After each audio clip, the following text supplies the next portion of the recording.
Oh, it's me! Playing a little bit of Silksong, baby. You know, let me lower myself down a little bit. Boop. And here I go, let me lower this a little bit. Go ahead and adjust my chords. Start my game. Slot 3 in the halfway home. Oh my god, only 6 hours and 48 minutes in. We're Silksonging, and I started the stream today and was reminded that, whoopsie daisies, Hades 2 comes out tomorrow? I forgot. There's way too many good games coming out. I think it's deeply irresponsible of the developers. So, what I want to talk about is just some of my overall evaluations of things that I want to do. Let me remove this, because I already got that guy. So, what I've done is I've kind of marked my map with these red orbs for things that appear to have some kind of movement-based ability required to traverse through them. I, for instance, am nearly certain that I can traverse through here now. I don't remember what was here. There's also this weird little area up here. I also see these kind of doors located here. I see this door way over here in the starting region. There's another even stronger looking door here. And I haven't even explored too far along this way, where I spent a billion years trying to attack my guy. So I have a lot of fun things to do. What I think I'm going to do is just going to head west over through this area. Or I could go east through this area. Or I could go west through this area. I think I kind of want to fill in a little bit.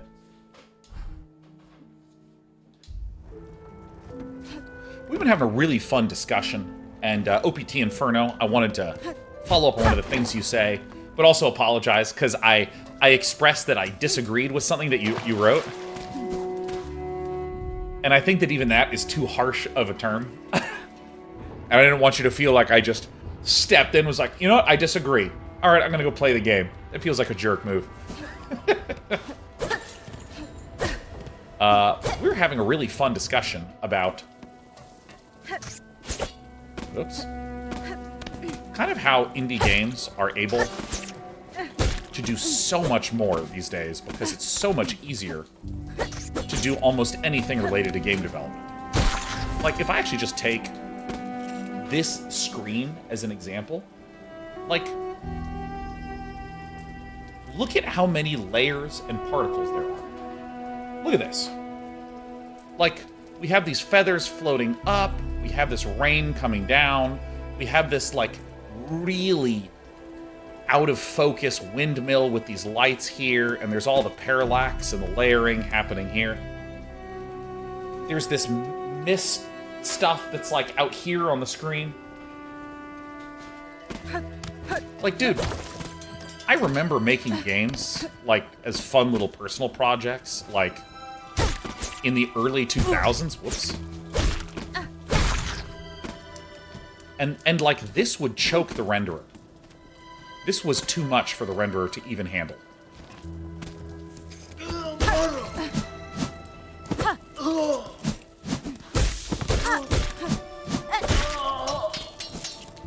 me the berries. I also need to remember something. Oops, let me do this. You'll see... Okay, maybe this is a better way to do it. There is, right here, a bunch of good stuff that I want to buy. There's also a bunch of rosaries that I need to go over here in order to buy a key, which I kind of suspect will let me go this way.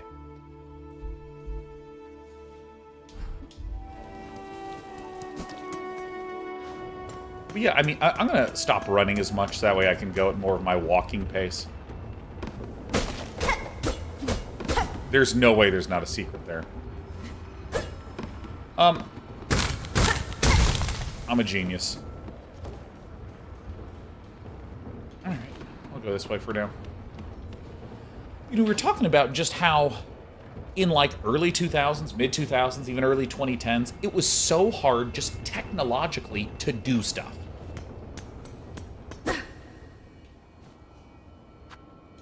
Yeah.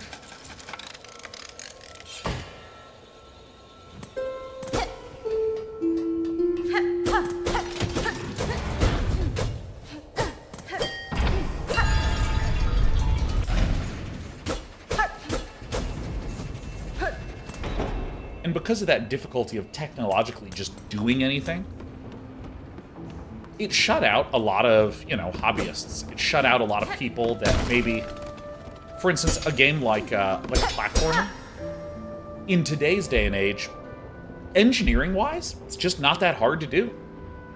It's just not. Artistically, game design-wise, yeah, you have some burden on that. Absolutely you do. And so someone that's a great artist, but not a great programmer, now can make a platformer. That was not true in those early days. Okay.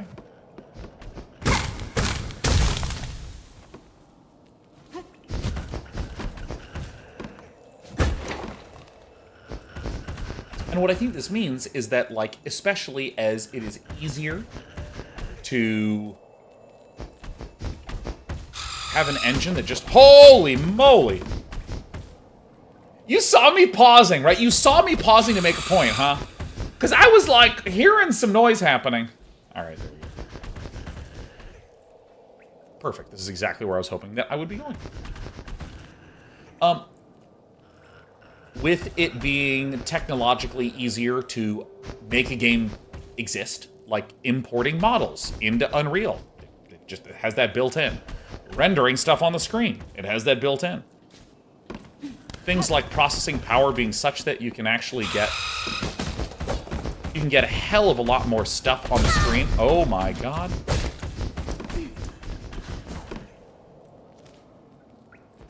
I'm pretty close by. This is like not a big deal. That's so dumb. Awesome. I think that increasingly games are just all about, is the design of your game fun? More than anything, is the design of your game fun? Primarily game design, but also like art design, the design of your characters, the design of the world, how music and sound work together.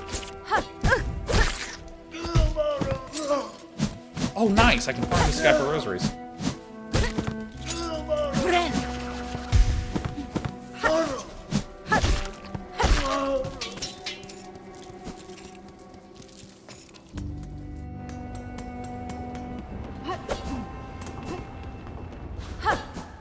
Like, just the way this movement feels is insane. It's so good.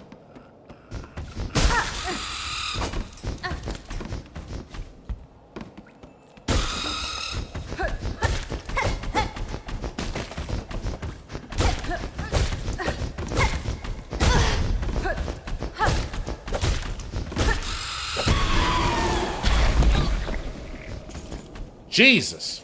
That's just so violent! Actually get up here? I can. I knew I heard it.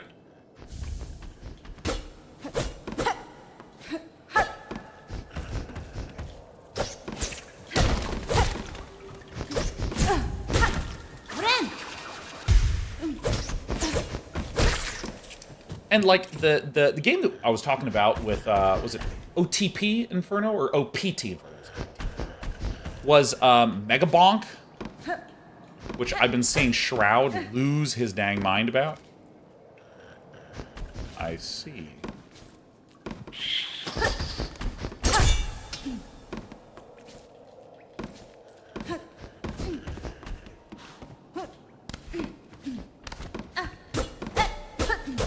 I see. Like, that's the kind of game. Ow, shit.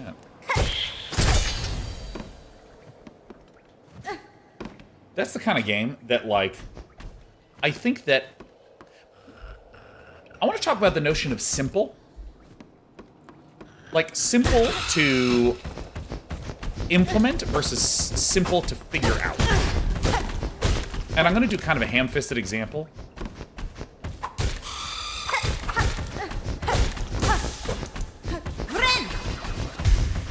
Typing the words in a book is kind of easy. Coming up with the story to write is what's hard. And I think that Mega Bonk, from what I've seen of it, there are qualities of the game that I'm like, yeah, I know how to program that. Like, Hell, give me an evening with ChatGPT and we'll code it together over a bottle of wine.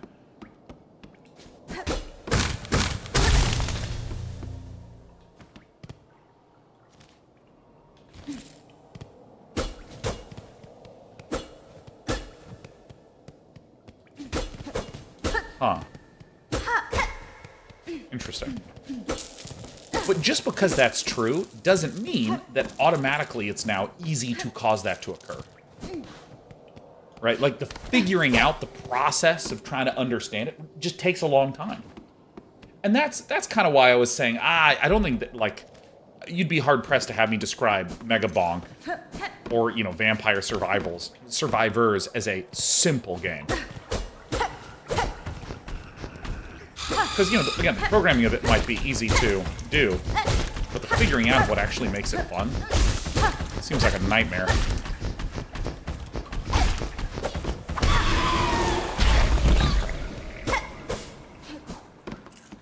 Bye, friendo.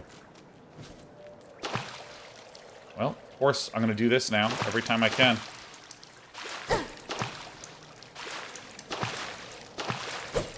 But yeah, dude, before the stream started, we were talking about how, like, every single mega successful game lately, like, 80% of them are indie. Like, Hades 2, Silksong, Blueprints, Claire Obscure, which is like, oh, it's double A, is it indie? I don't know. It's not one of the major studios that has been around forever. Balatro. I recently am absolutely obsessed with Old Skies.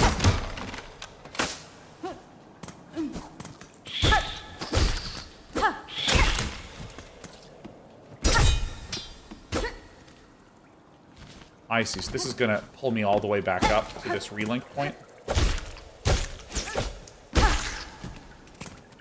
It's my first playthrough. It sure is, Keckman. So then here's the relink point. I've fallen down, but that's okay, because I can just go around this way.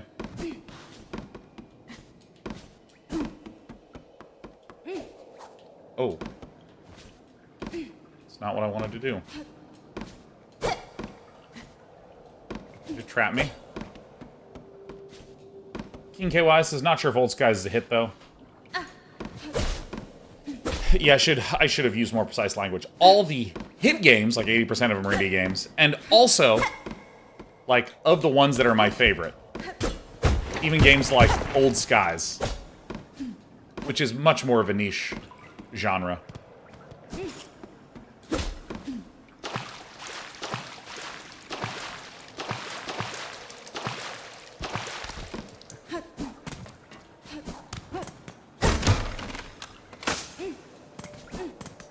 Turtgobbles, how much do you think Rockstar will charge for GTA 6?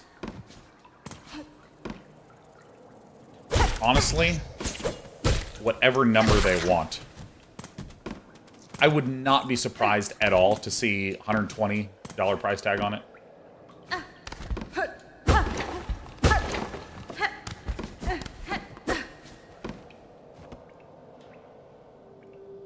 May we catch the dregs and never tire. May we clean the dregs and never hunger. May we spool the dregs and never falter. New lore just dropped.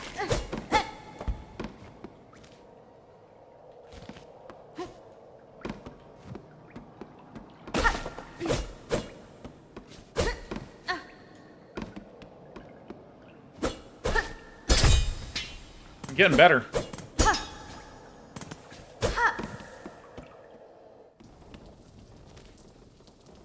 First true quadruple A game? Yeah, baby.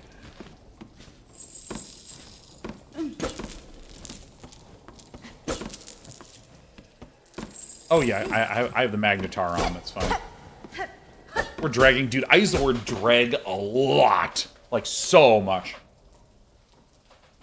Tide says, why stop there? What's a quintuple A game look like? Okay, like, I have a weird opinion on this. But, I think that we have already been in the era of the quadruple A game for ages. Like, I would consider World of Warcraft to be in this boat. How many billions of dollars has Blizzard spent on World of Warcraft?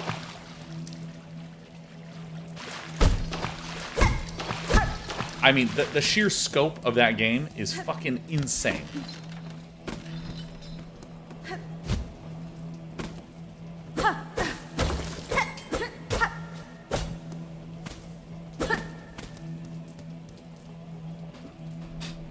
Oh. Hold on, I'm reading this Apo Koala. Oh my god, this is the most government contractor game I've ever heard. Apo Koala says, Sean, I have an idea for a tower defense. You have to create a media campaign to convince the public the enemy is coming. You lobby Congress to push funding through a subcommittee. Then you have to put out RFPs, which is a request for a proposal, to contractors to select a winner and navigate the GAO protests. After that, you have to have the kickoff party with the PM and identify deliverables. Quarterly reviews to the tower is accepted, but missing 40% of KPPs. That is the best game ever. You should make that. You know what? You should vibe code it. I feel like a boss is coming. Yeah.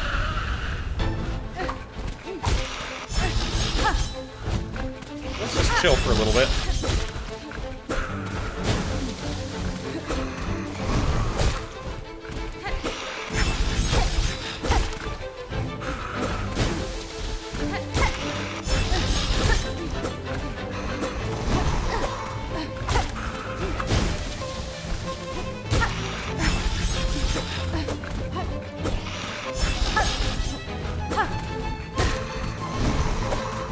Oh, I missed.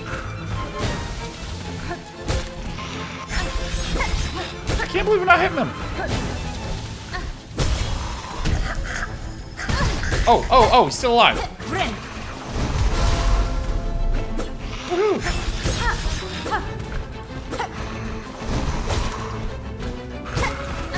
I forgot to go into that stagger state.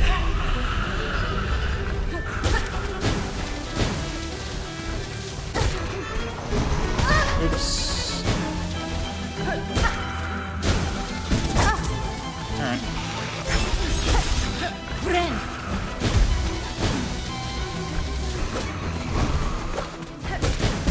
Oh, you fucker.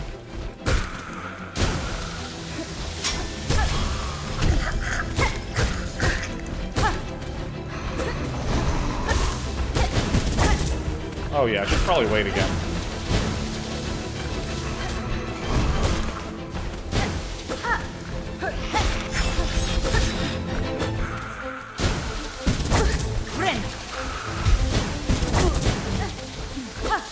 Oh, right into it.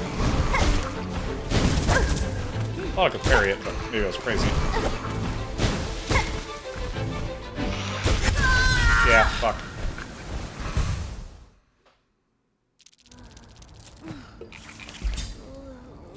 That's not a bad run back, though.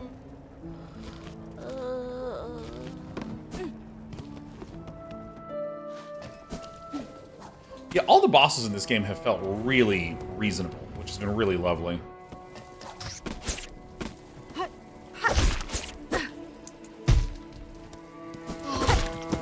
I want to kill this guy, though, to get the rosaries.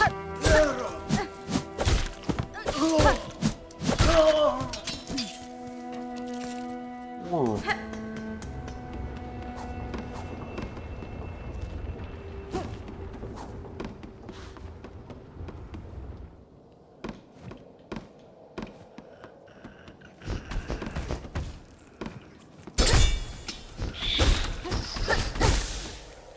All right.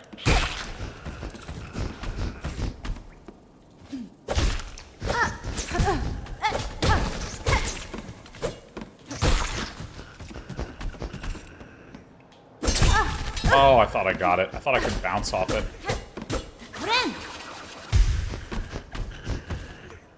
Go like this.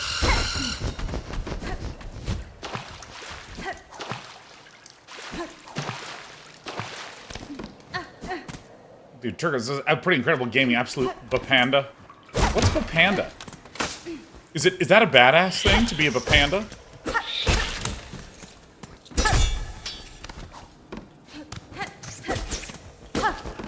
See, look at that. That's why we activate those traps. Ow.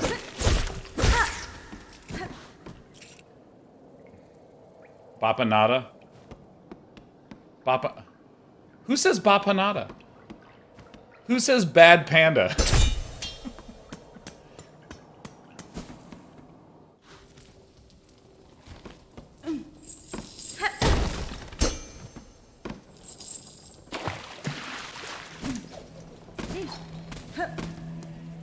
Map seller's wife in the original game.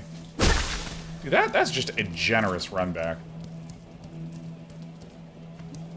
The hot map wife in Hollow Knight? Dude, I would feed her to the grubs.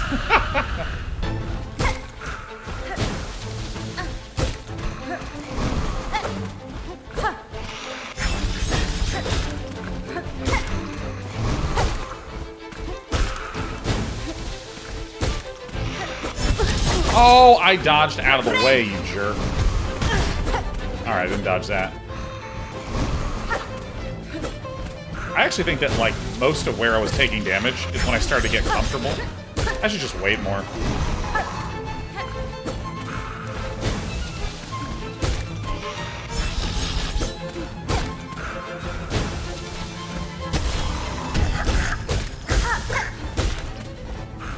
I think that's also, like... I'm sure other people have thought of this, but that feels like a really nice way to just make sure that you get guaranteed health regeneration.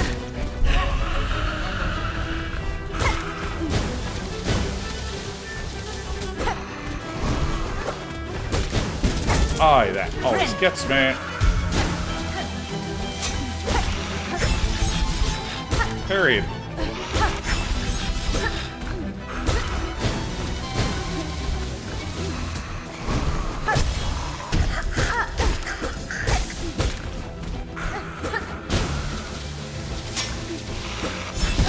No fucking way that hit me. I mean, obviously it did, but I'm shocked.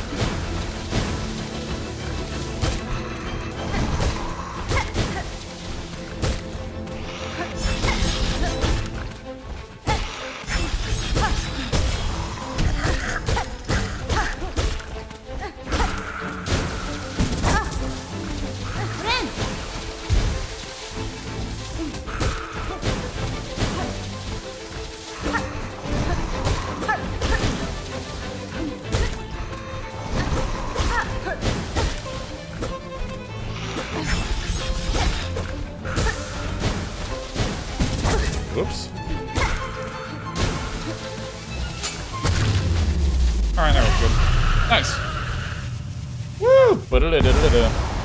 Inferno, have a great night, man. Easy, two-shot plot. You know, I was gonna say... Raunchy says, absolute bad panda gaming. That's right. Who's your bad panda? It's your pal Day9. He's the worst panda I've ever seen.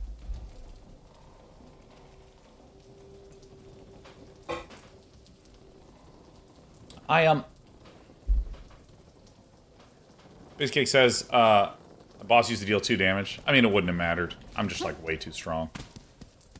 I wanted to ask... Not ask. I had something I wanted to say. But what did I want to say? Oh, yeah. I had a comment. A friend of mine, who we bonded hard over how much we loved Elden Ring, pointed something out that I've been thinking about a lot. In this game, when you kill bosses, you get no rosaries. Right? Like, I didn't get any rosaries from that fight, huh?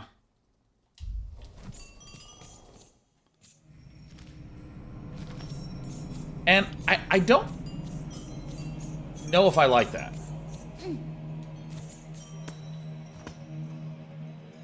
Settlement welcomes all who step the holy path.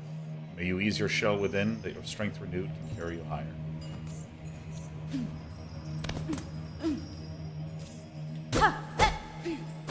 I see, it's an elevator. And I think that this was also... oh, I'm sorry, am I cutscening? Hands up.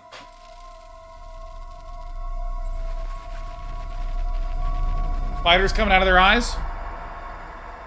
Hey, look, it's inside.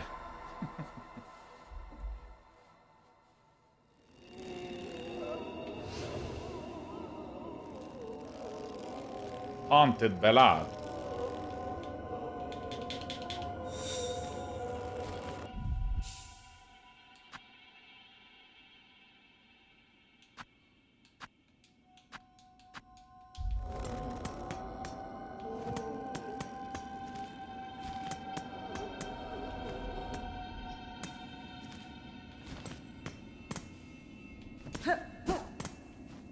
Alright, you're my guy.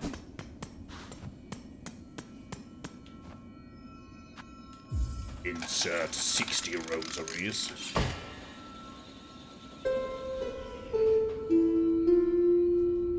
Come to me, Bell Beast.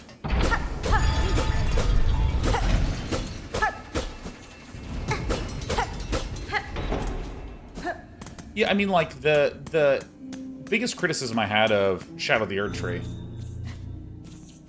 I suspected as much.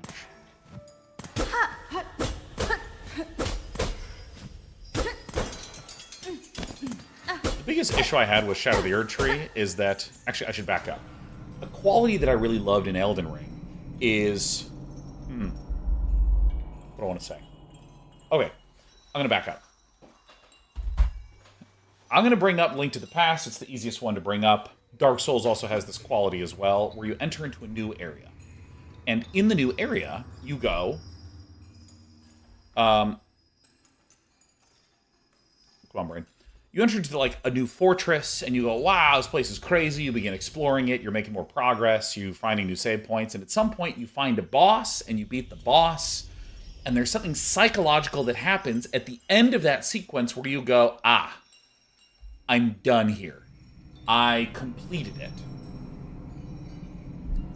And I think that psychologically, that's really, really important. Like, I remember playing through the depths in Dark Souls, and then you fight the Gaping Dragon, and then I beat the Gaping Dragon, and I felt like I was done with the depths.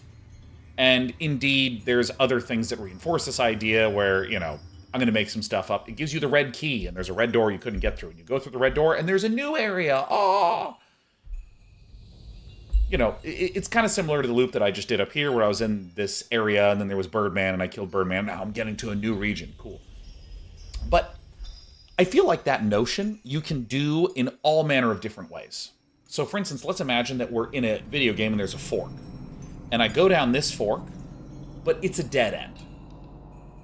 A way that the game signals to you that you completed it, you get a little checkbox, is you go there, and there's a chest that you open that has some reward. Maybe you don't care about the reward, but there is a reward. And then I go back, and then I go this way. And I psychologically feel like I finished that other thing. But, like, when I was playing, when I was playing Elden Ring, that happens a ton. There will be a little passage, and you're like, wait, is there something over here? And you explore all the way to the edge. Oh, and there's an arterial leaf. Oh, cool. I'm done. I got it. Accomplished.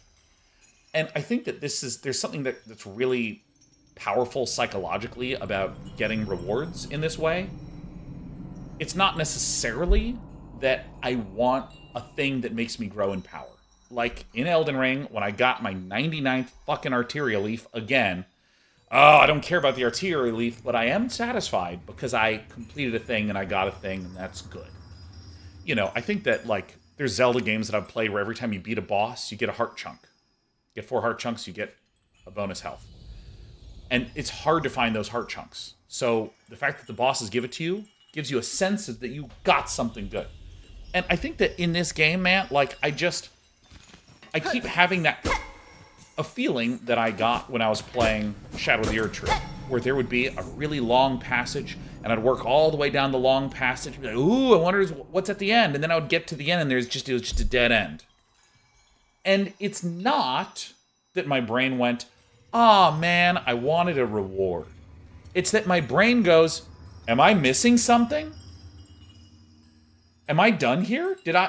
Is there more stuff to do?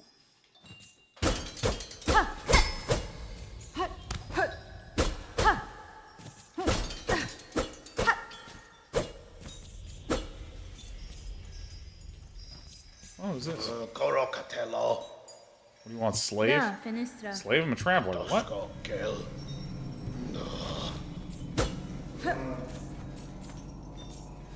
Menasor. Nesvia. Oh, yeah. What's going on? Ulas Osia.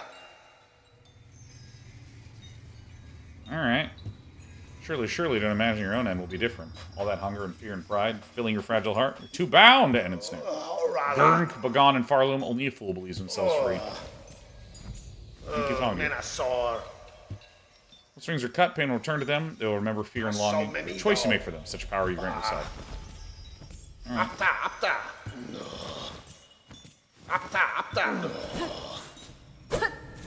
Alright, so this is something interesting here.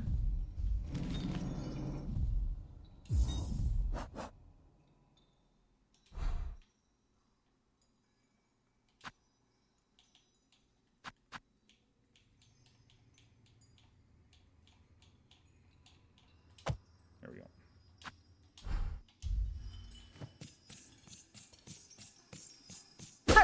I just feel this game does a good job of having bosses that don't reward you, lead to level or story progression, bosses that don't lead to progression or reward you. Keep an eye on it.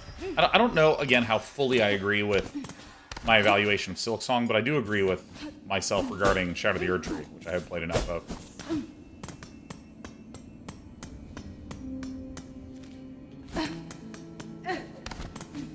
I guess I'm over here now. Oh, rest. Nice.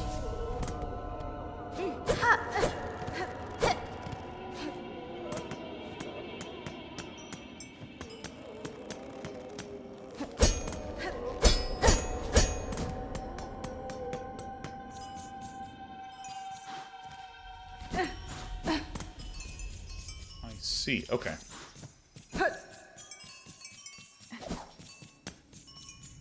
It has a nice bench in the middle of the Rapture, very quaint. Yeah, wasn't that a news story recently that a bunch of folks predicted the Rapture was like yesterday?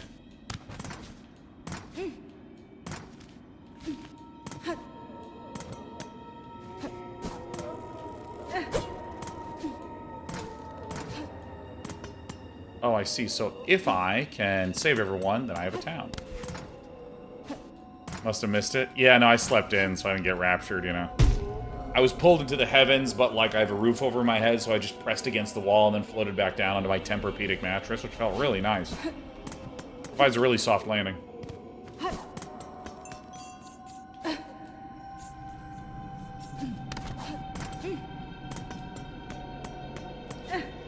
One more little checkaroo thing here.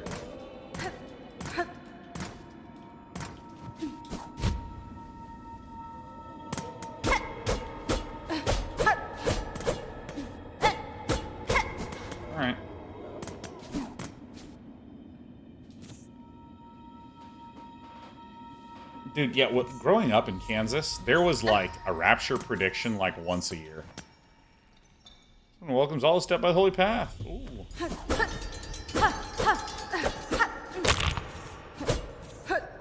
So much destructibles.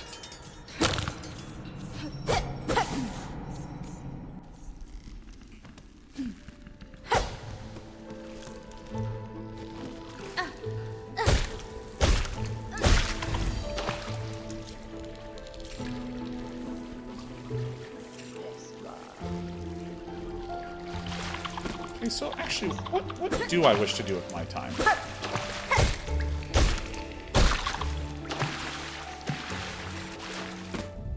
Let's see.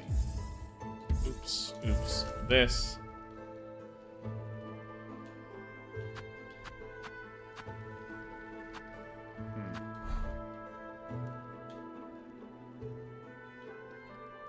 So we have some options of where we can go.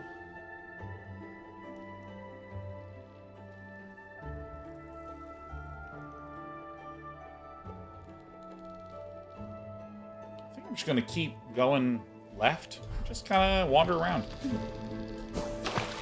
This is exactly how I wound up playing. What? Oh, sick.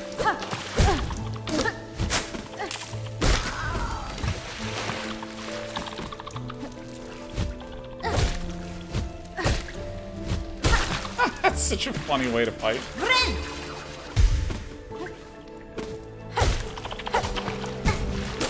Can I attack when I'm in the water? No.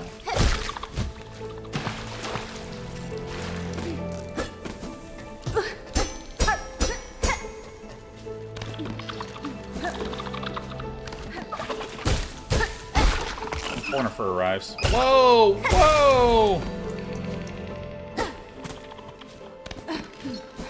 Only worthwhile objective in the game is finding Sherma. Oh, yeah. I don't want to have to use my mind here. I want Sherma to tell me where to go, dude.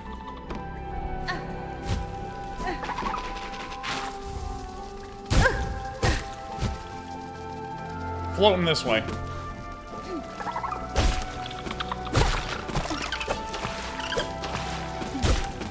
Are there just endless bugs? Dude, oh my god. Jeet Kune Lo, Rambunctious, Akrail. Oh my god, we got some absolute all-stars joining us today. Hello, hello, hello, hello, hello.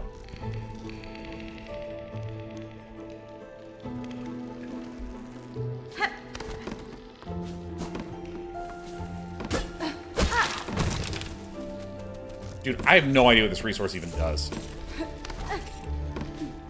I mean, don't tell me what it does, but I have no idea what it does.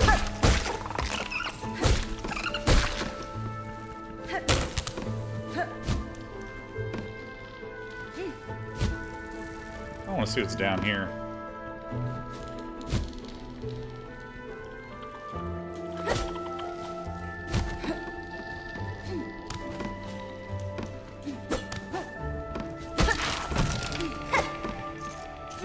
Little songs the bugs sing. Dude, it's such a nice touch.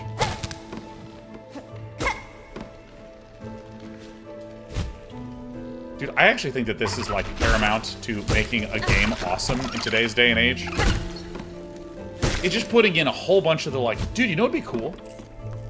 And just making sure there's a lot of that shit.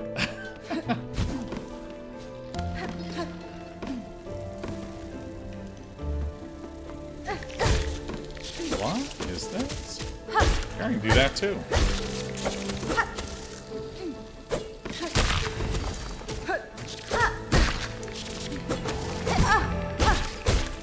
Oh, I see. It's a little spawner.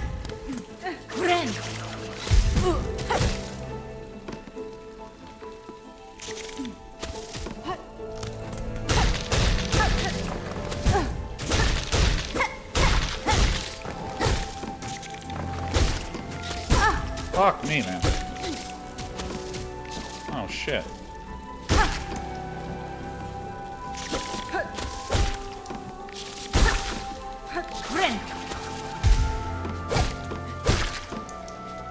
Alright, I've angered the hive.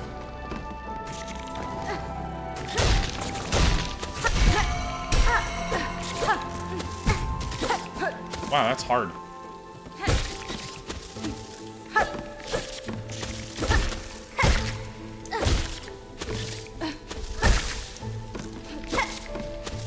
Oh, there's no way I didn't hit you, you dude.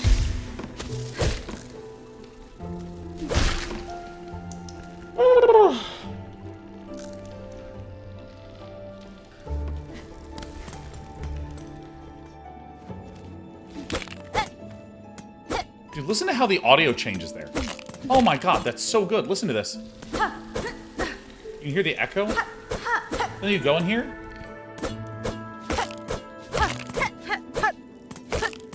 Dude, that's so nice! What's this? Weighted, formed to pierce tough shells. Nice. Oh yeah, I forgot about this whole mechanic. I gotta start doing some stuff here, huh?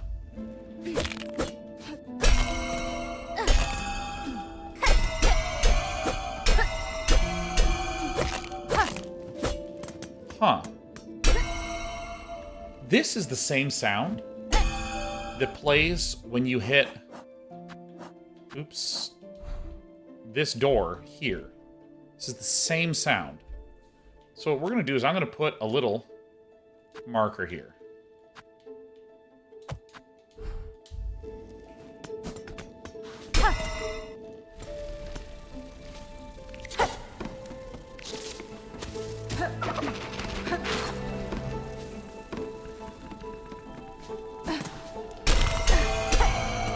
Maybe that's why. I don't know if you guys have ever experienced learning before. Ever since ChatGPT's come out, I've just opted out of that.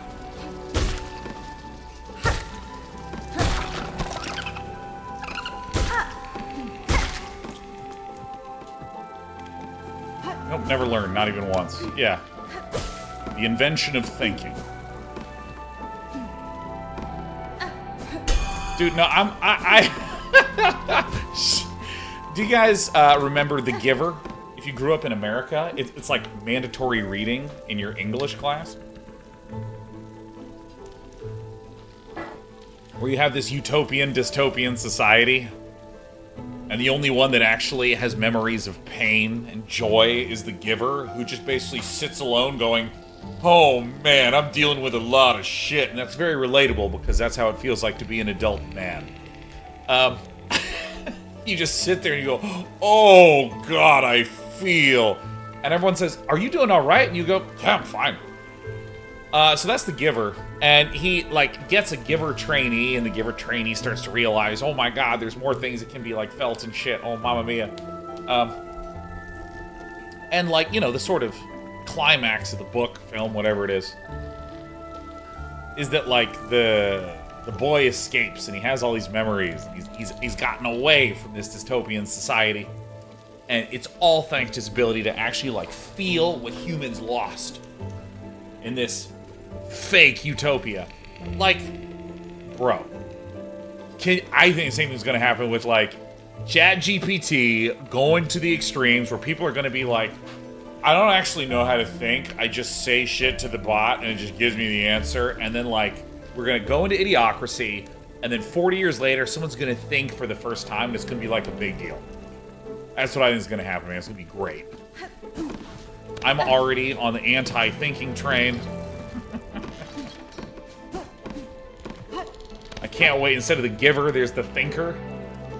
The thinker's talking to his young apprentice and is like, well, I don't know, have you thought about it? And he's gonna be like, ugh! And like blood's gonna start pouring out of his nose because his mind is perfectly smooth. He's never done that before. Forms his first little wrinkle.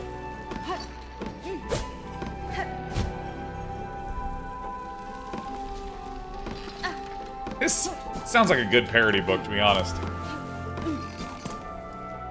5 people will enjoy the hell out of this book. And I can't get up. Alright.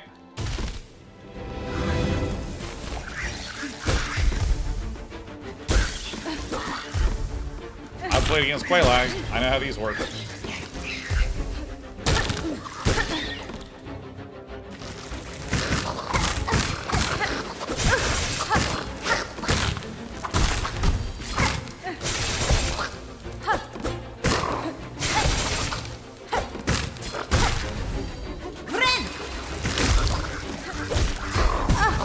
Oh, I dodged this. This is a lie.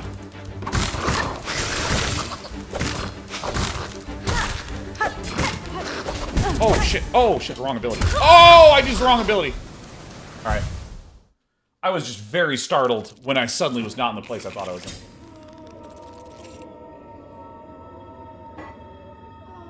Multiple of 0 says, what's your favorite fraction? Collecting numbers for a grade 11 math project for students. They're all getting a number assigned. You have a short presentation about why their number is the best. I need some fractions. Wait, like, does it need to be...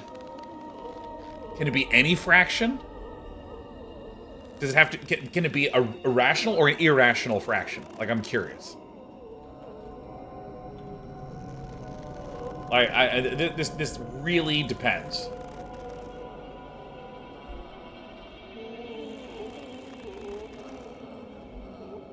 Let's say rational for now. Ah, boo. Alright, fine. Fine. Because I was going to say 1 plus the square root of 5 over 2. The golden ratio. 1.618, baby.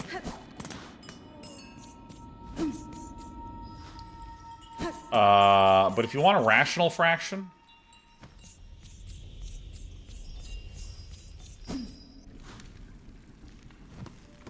A number of them come to mind.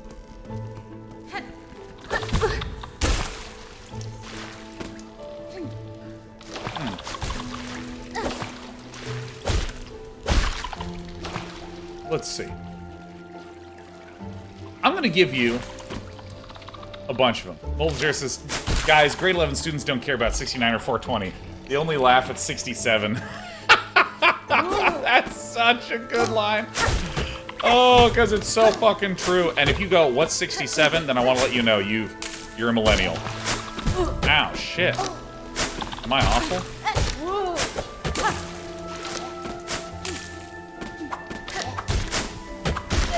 Dark. Who wore it better?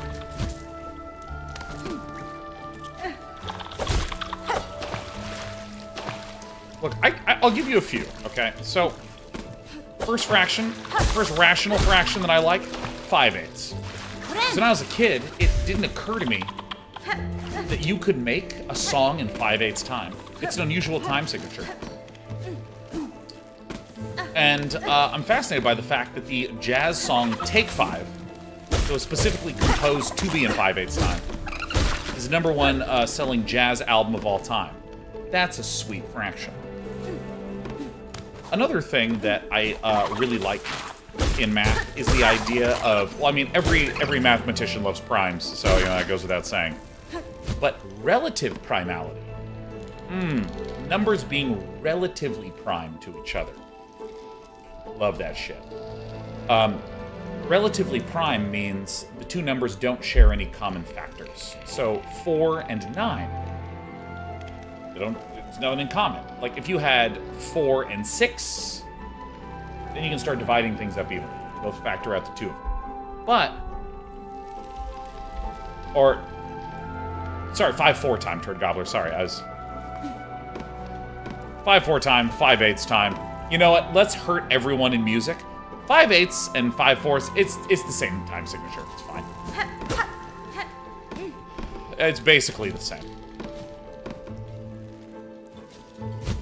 6/8 and 3/4 time, it's the same thing. It's the same music. Anyways.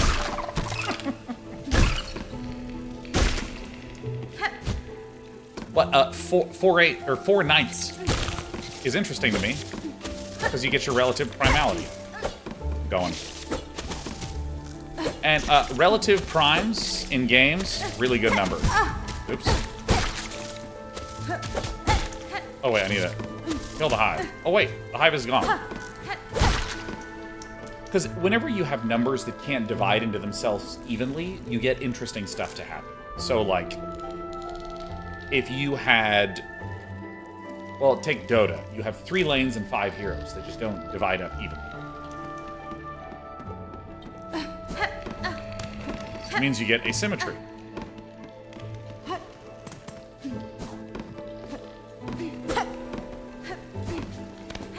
And that's fucking sweet.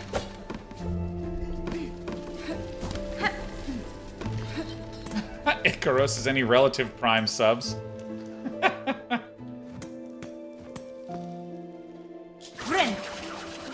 go to 5.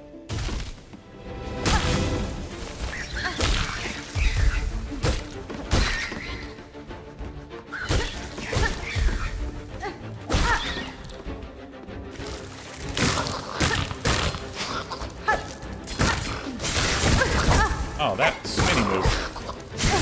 Oh, shit.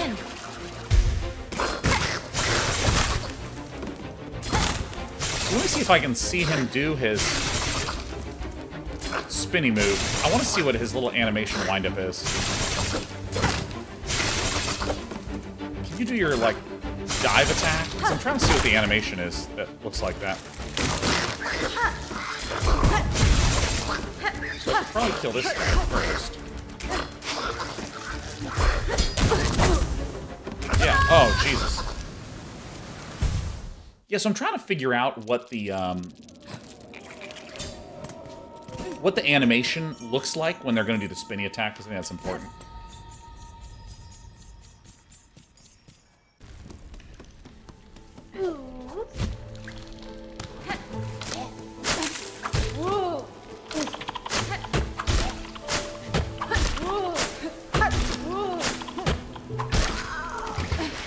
Woo! Wow! Woo! Wow!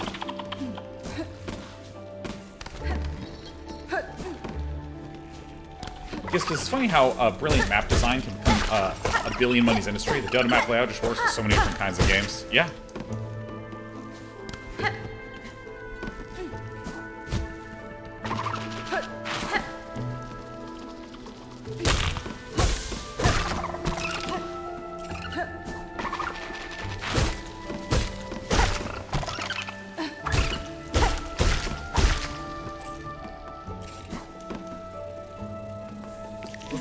Rational fractions. 1/7 is a really sweet rational number. Just like that jump. What?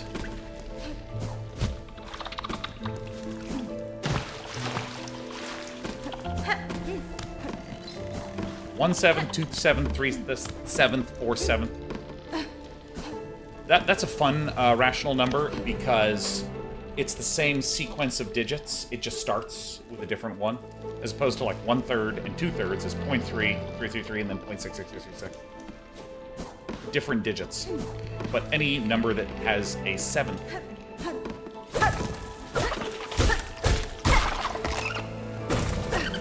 Whatever these mean. That one's cool.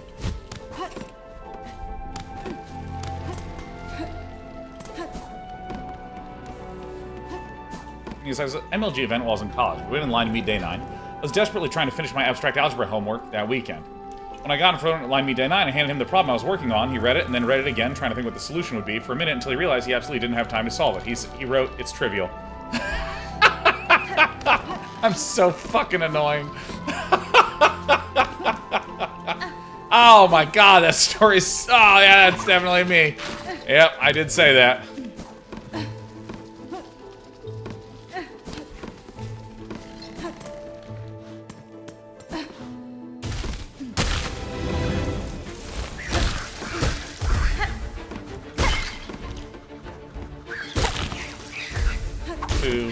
Okay, so it is just a hit of damage. I see. Okay, are these different bugs? Oh, it's a different bug. Oh, I'm learning. Oh yeah, there's not iframes, are there?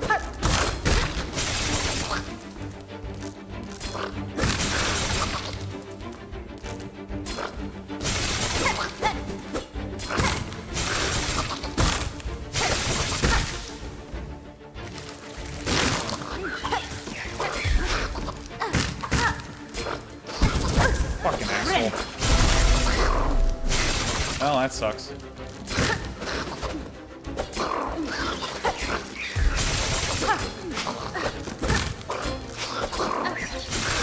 What, he keeps fucking running all the way across? Ah! It's harder than the boss. Alright, we'll get there in a jiffy, don't worry.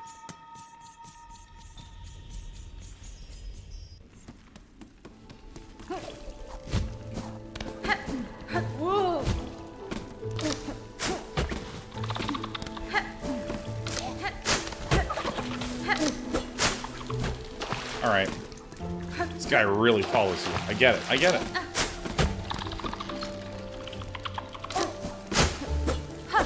Fuck.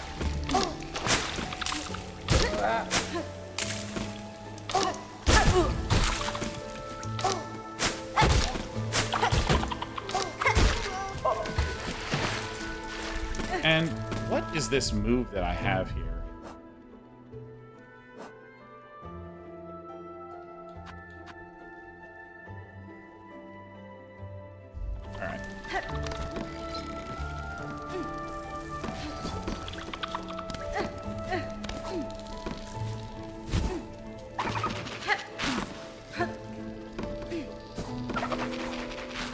Why didn't you jump?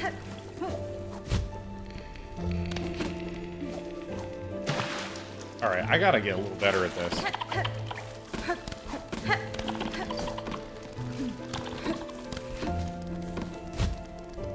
Alright, I'm just floating. See, anytime you start to hurry in a game like this, it's doomed. So let me show that to you firsthand. As I run through this area as fast as I can. Everything I'm doing is a really bad idea. You should all be really concerned if you're doing this all the time.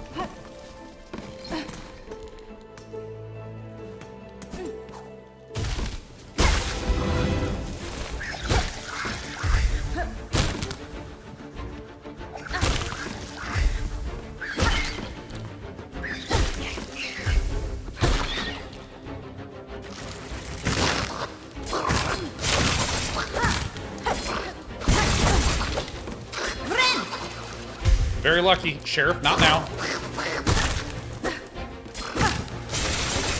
This guy's easy. It's the other bug.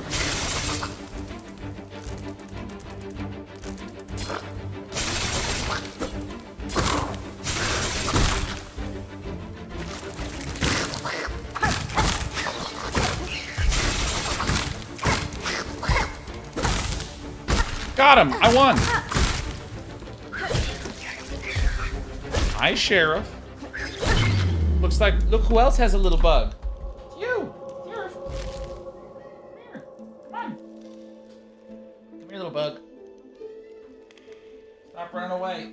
You're gonna get cuddled. Alright. In this house, we call our cats the little bugs. This is a little brown bug. There's a little gray bug. Do you not want attention right now? That's great news for me, because you love sitting on my lap when I play games, and it is really difficult sometimes. What do you think? Don't knock the camera over. Don't. Careful. Okay.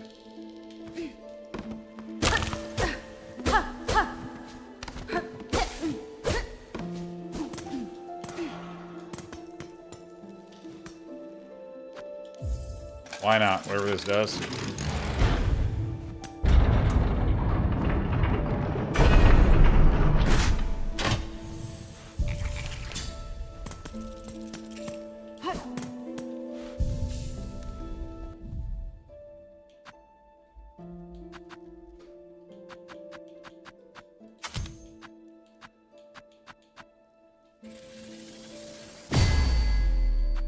Bong.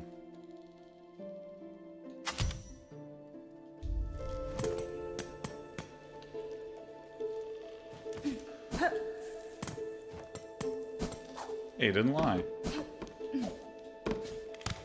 Eisenkritzer says, "Does channel of Day9 express any interest in Asian mythology you were told recently?" I have not. But is there something cool happening there? Is there something sweet that's occurring?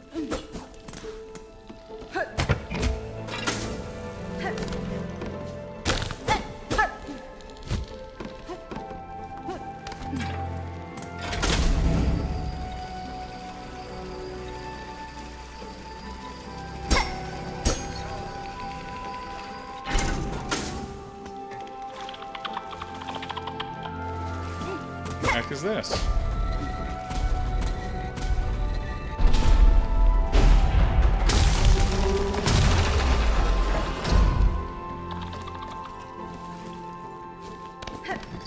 Awesome. This is a new Japanese faction DLC released on 30th. New campaign and 3 new gods. Yo, that's sick. Dude, wait, who made Age of Mythology? Is that another Microsoft project?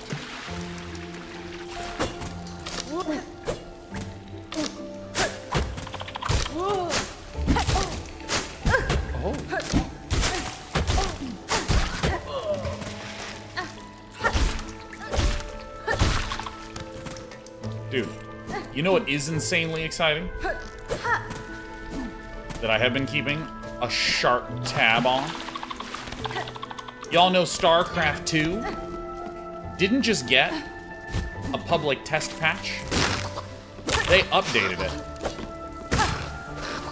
They adjusted the patch, baby. And like, patch adjustment happened really fast after the last one.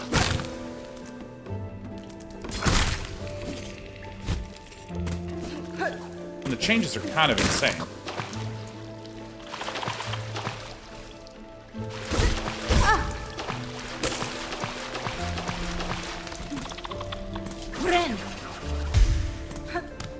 Before the adjustment, the patch was a little unhinged. Dude, let me tell you. An unhinged patch... Oh, I can't go this way. An unhinged patch... Frankly, great news. See ya. Only if they immediately follow it up with some changes. Like, I am super a huge fan of heavy experimental changes. Like, you know what? We're gonna try something out. Come here. What? That hit me? What?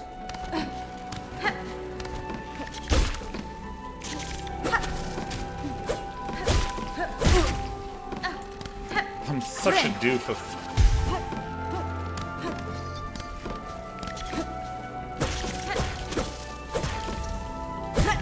fall apart?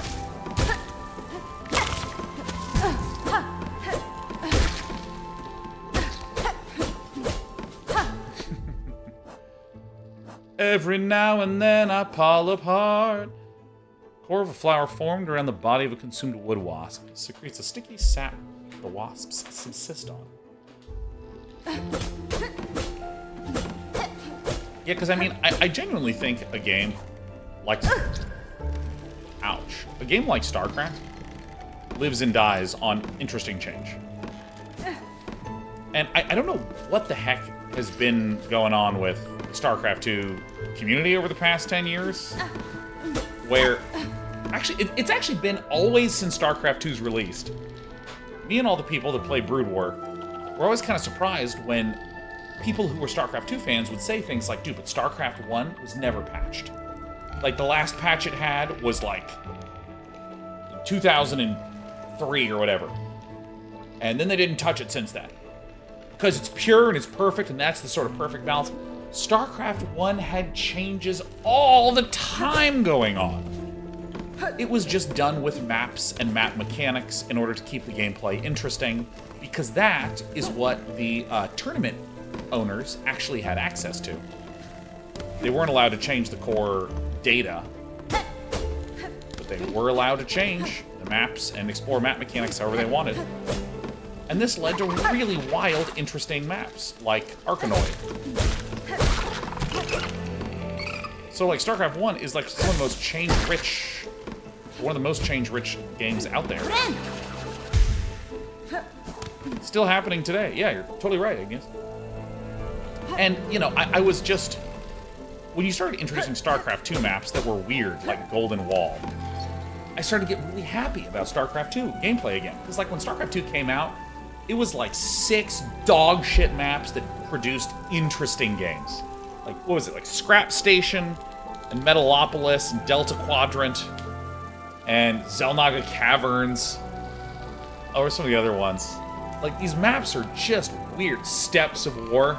Okay, I don't miss that one.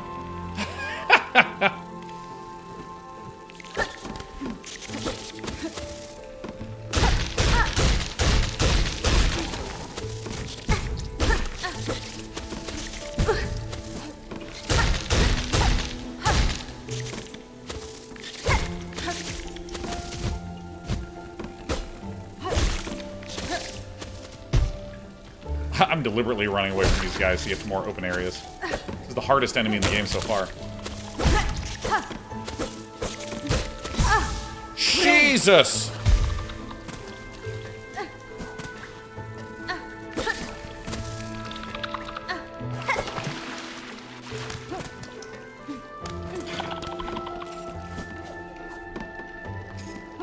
See, one of those games of StarCraft were just like so wild. They just felt different and exciting. And then I feel like there was this weird, bizarro period in StarCraft 2's history where it feels like a bunch of people got together somehow and were like, what will make this game amazing is if every map is the same fucking thing. And I mean, like, I would watch tournaments, and I stopped even remembering the names of maps because I didn't need to remember them. You just watch and be like, yep, it's the same map that I just got done watching. I mean, there were some, you know, exceptions.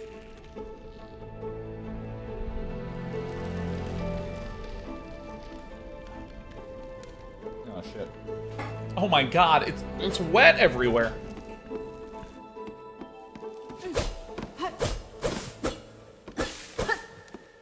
Enter.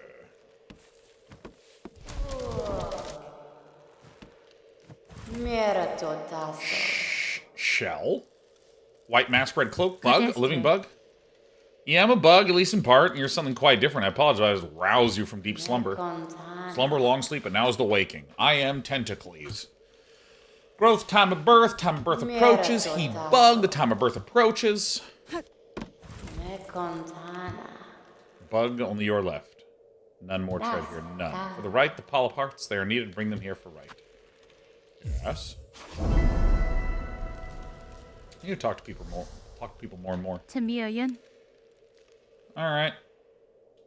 Around the wood, yes, Bug. See the purple blooms inside the hearts. The time of birth approaches. Pop hearts are needed. Bring them, Bug, and power will be shared.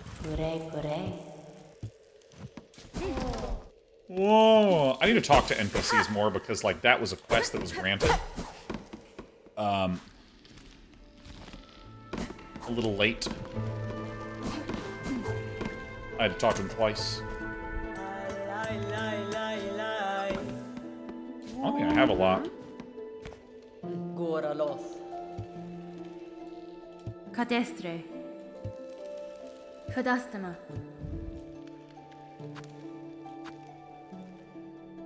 Sure. Oh, that's not the area I'm in. Alright, well, whatever.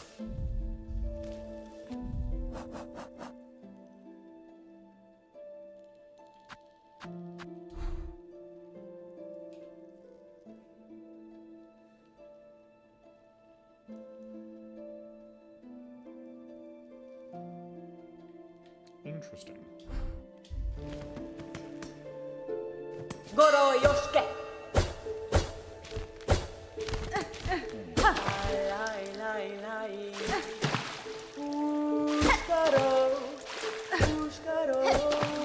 I should go like this.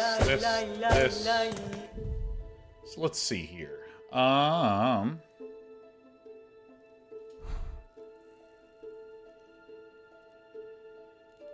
was kind of saving everything to go back to this guy, but I mean, if I have 25,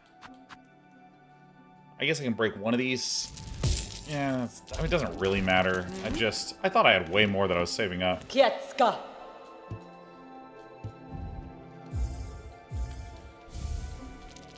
Herka.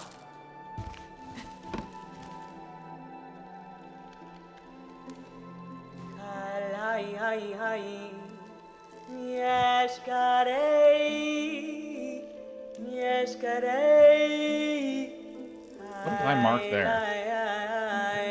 I remember what I marked there. Kraki.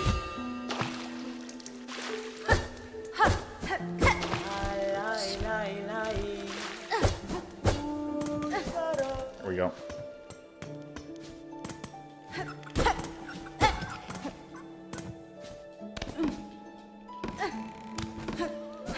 Oh, that's a foreground element. What up, Cobalt Streak? Hot damn, Cobalt Streak. Good to see you. How are you? Oh, I found a guy.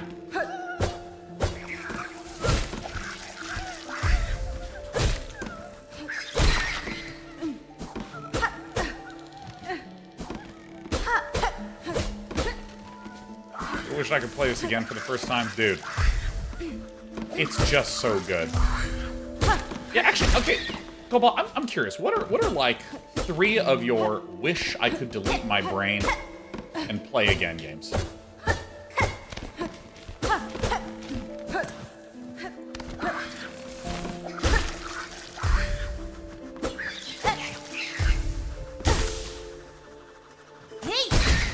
Take that.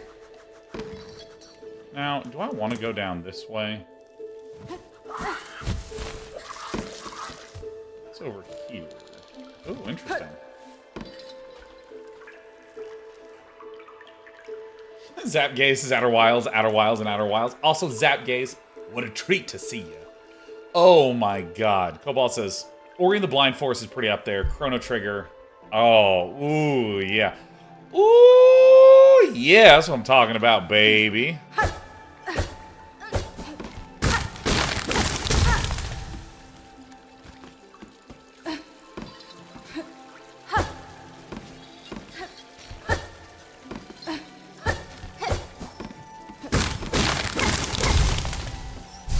Nice.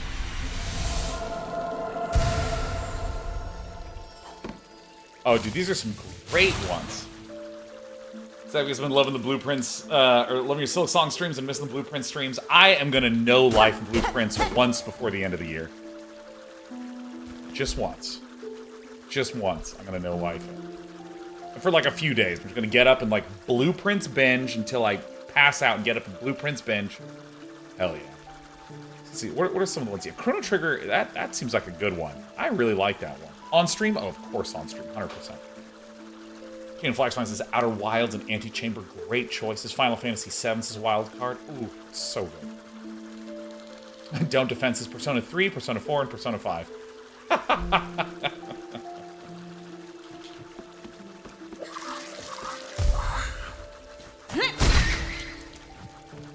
Dude, I love my little... Actually, if I do this...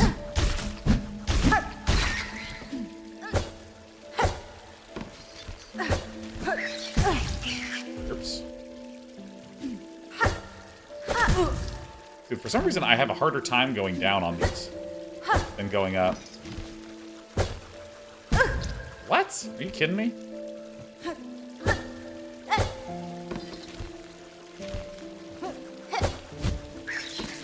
Fine, I'll do it this way.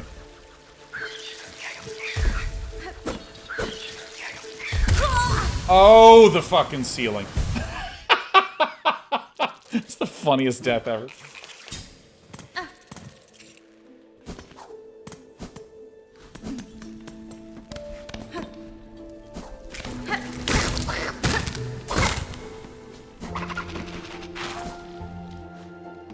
Yeah, what would mine be? It's kind of a funny question. Oh yeah, I'm over here.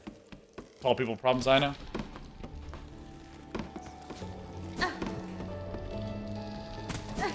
Elden Ring would probably be up there.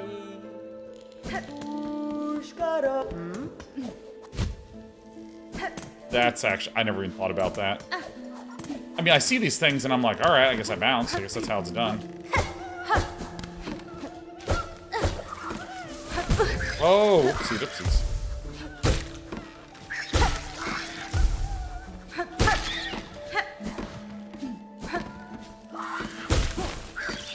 Now, what are my choices in that category? Elden Ring would be that one. Honestly, maybe Factorio. And I really love that game a lot.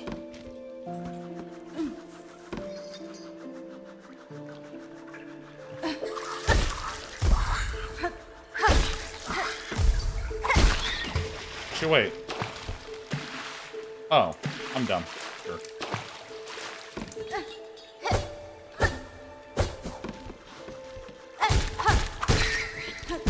Not what I intended to do. I wanted to do this.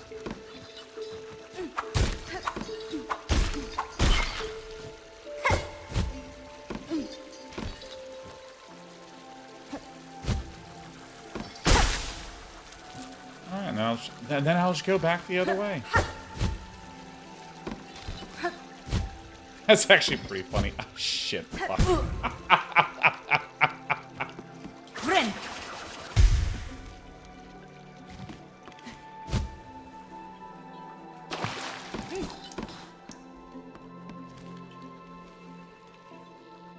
Okie dokie.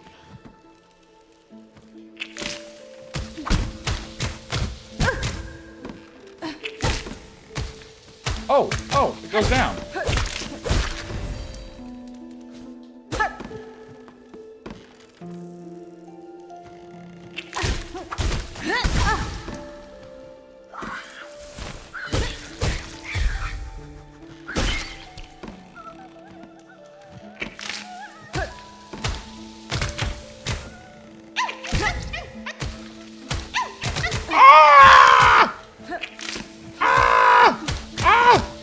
Can I hit these?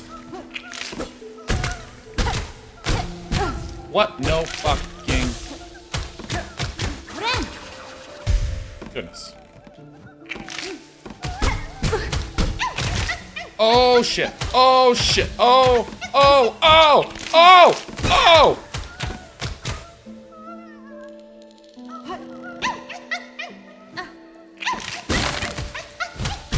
You fucking flea! What's the button for this? Hold on. This.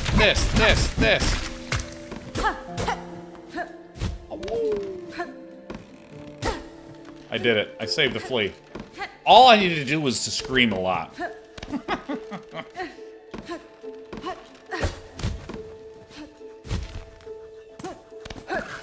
Oh, thank goodness.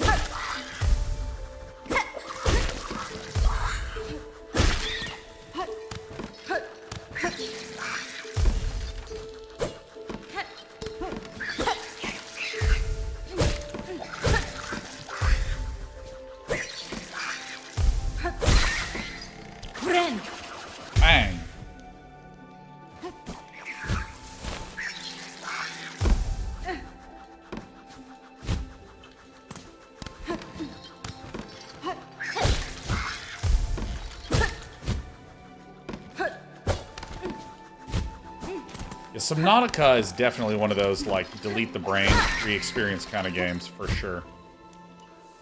I'm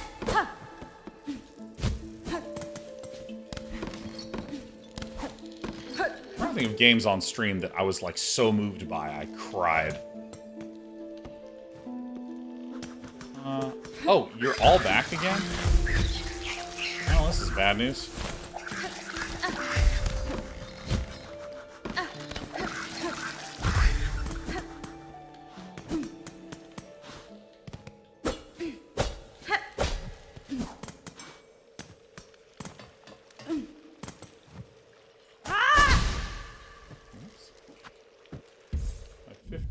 And this contains 30. Sure. Tried laughing at the drinking companion. Oh, shit. Yes, that is true.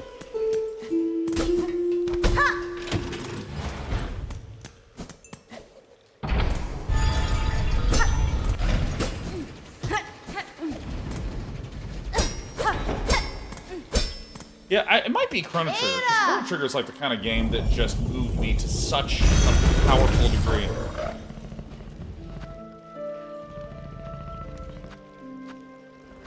Nice. I might just go farming beads a little bit today.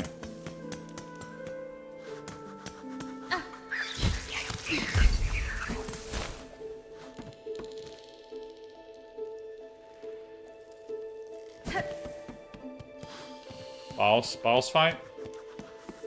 No, just a region. Just a region of space.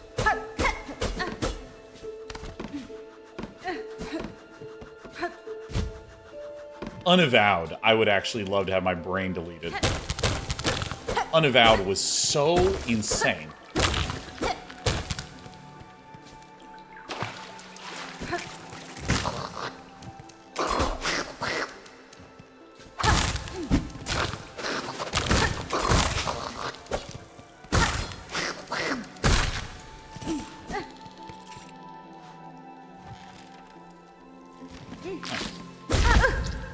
Who the fuck?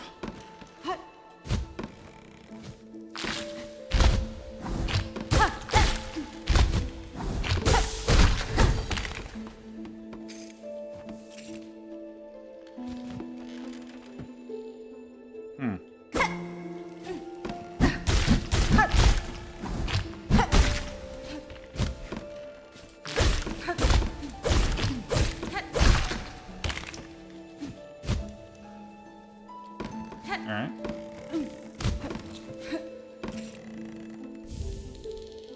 Nice.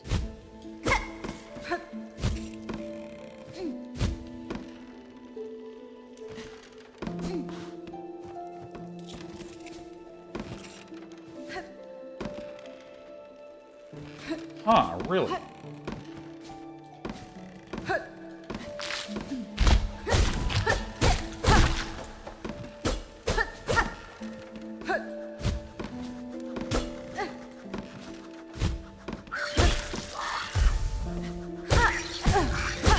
Can't believe I let him hit me. Oh, nice.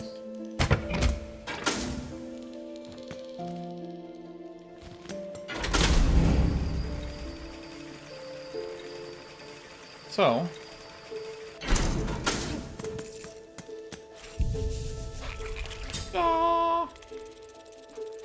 Oh, it fills up this shit with my shit. Oh. Ah! Oh, okay. That's where it fills up my shit.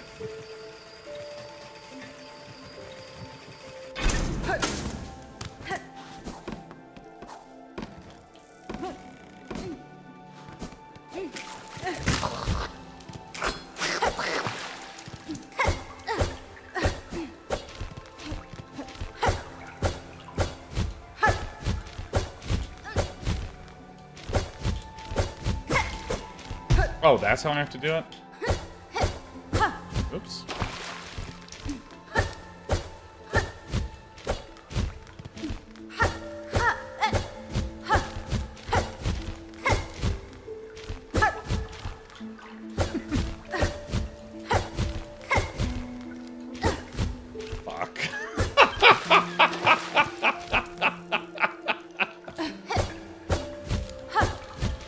Hey, Cobalt, if you'd be a little cautious about spoilers for me, I'd appreciate it.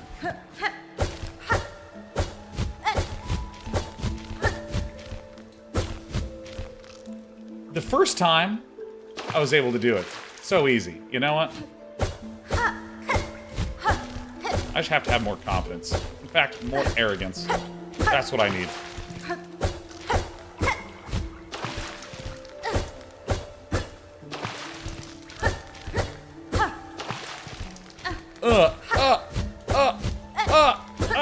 Dude, fuck!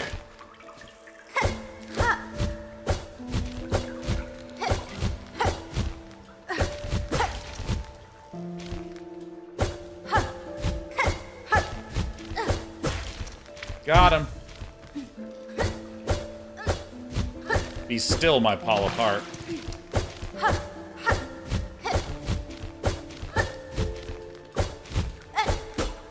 Alright, there's nothing over there. Cool. So, where do we want to go? I think I want to go more left. I think left feels good to me.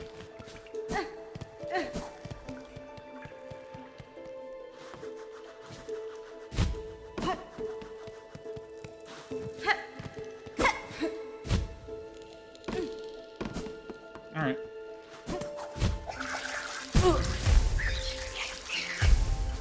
No, the original Hollow Knight would have spawned me way back higher. I'm gonna build up some mana real fast.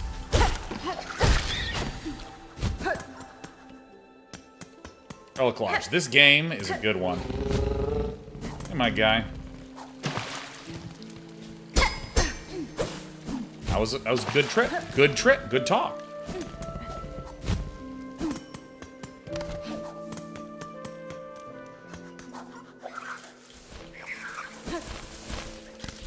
Nice. Let me tell you, that's the most skillful thing I've ever done in the game. I feel so fucking cool for having done that. I'm the man. I'm the man. I did it. I'm incredible.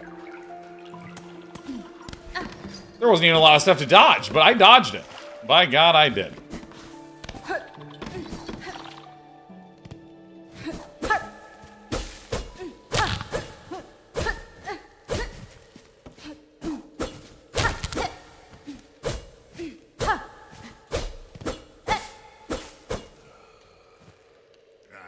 For a song for those who hear silent. By strength abandoned, they fell before the final set.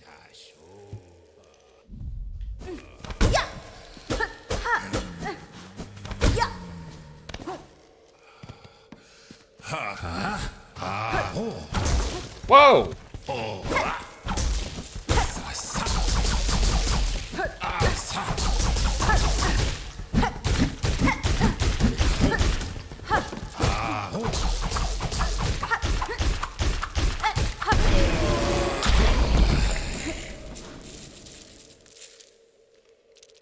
Awesome.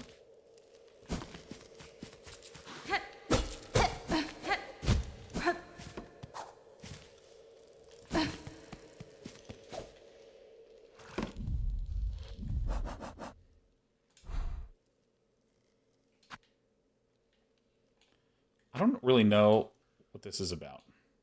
So I'm going to put this for a little mystery. Yeah, no, speaking of farming rosaries, I know. I know.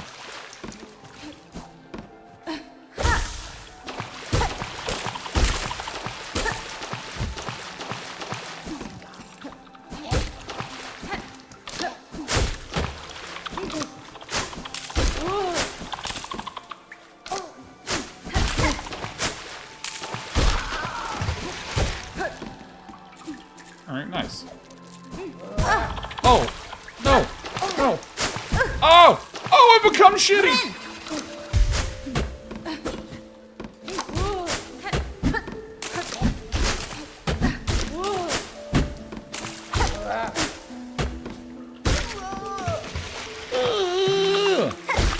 That's how I would sound if someone killed me. As I was dying. I would not sound cool, I would not sound manly, I would just be like...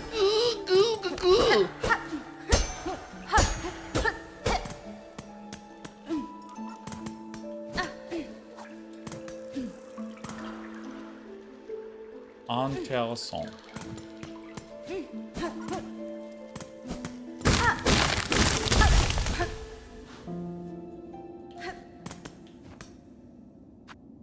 Always. Every time. 100%. Let's go. Fuck. Ah, I forgot it was one of those fucking things. Ah! Ah! It's just a waste of beads.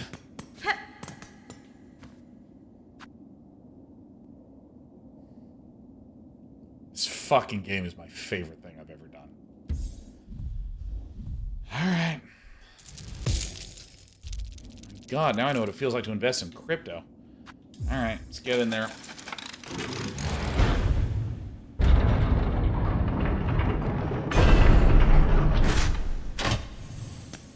Alright, so... Question. Question for myself.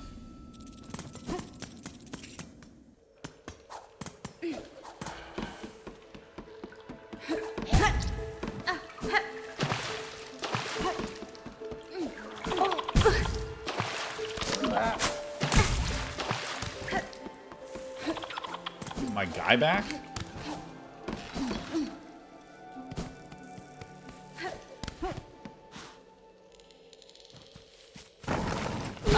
What? Oh!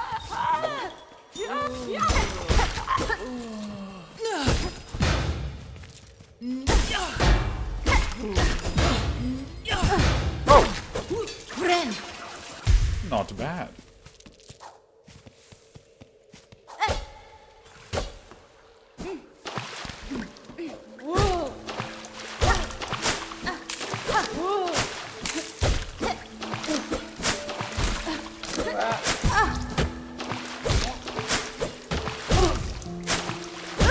Come here, you bastard!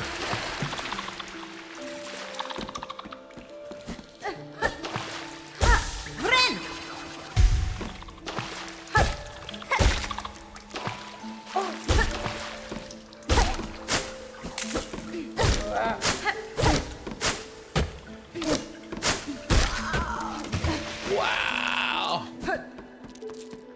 Yo, I mean, this is a pretty good farming spot, huh?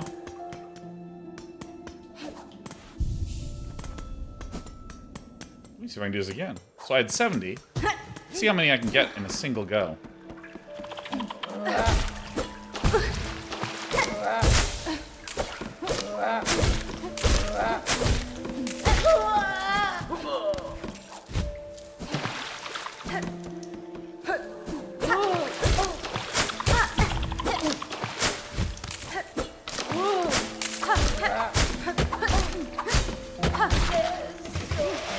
Magnetard.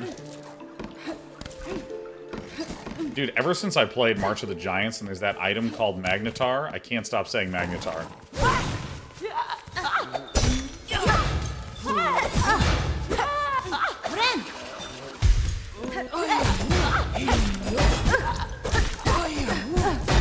Dude, give me a break. I'm being way too reckless. Ah, ooh, wow, whoa! Yo, dude, rosaries are easy, man. That's 50 rosaries a run.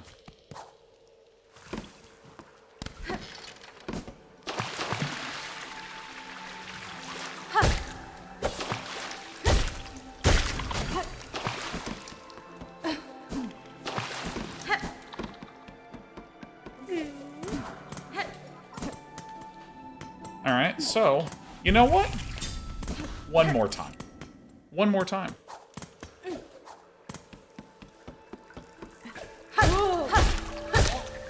Alright, this is the way to do it, is to get above them. How I'm gonna do that with this one, I don't know.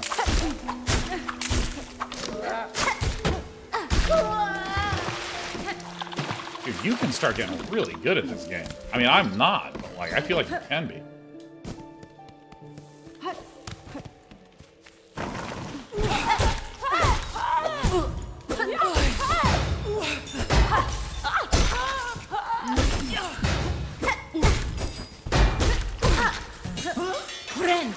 Dude, I mean, this is pretty effective runs. This playthrough will be available to watch on the YouTubes. Always, Chino, hi, XD. Always. Oh, shit. Sorry. The very second I look away at screen, I just start taking damage like crazy. I'm being a little weak at reading chat today. Forgive me. I think I'll move to the left.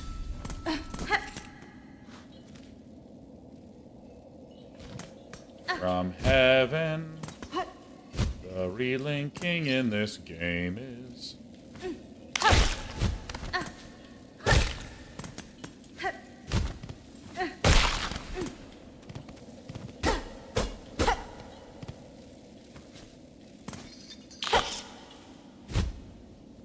Well...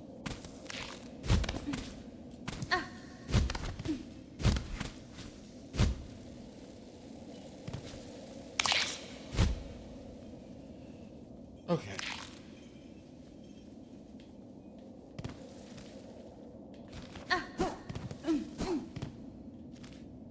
Oh, I see.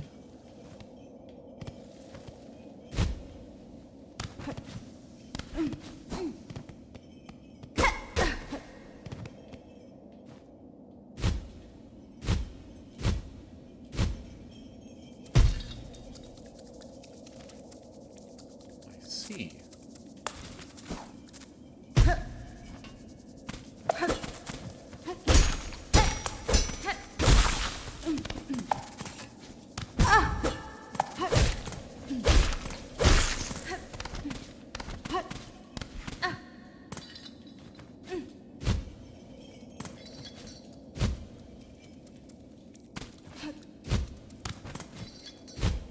So, let's see here. Now, I'm kind of curious. Like, I obviously am back here again. This is where I went to fight that little bossy guy. Roasted his ass. And then I think there was a thing that I couldn't get to because I didn't have... Is this just closed? There was a thing here that I couldn't get past. That's right. This was the key that we needed. Okay, yeah, I'm remembering.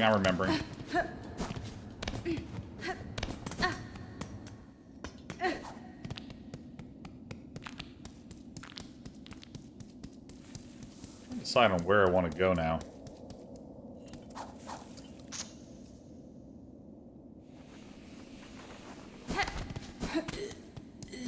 Oh.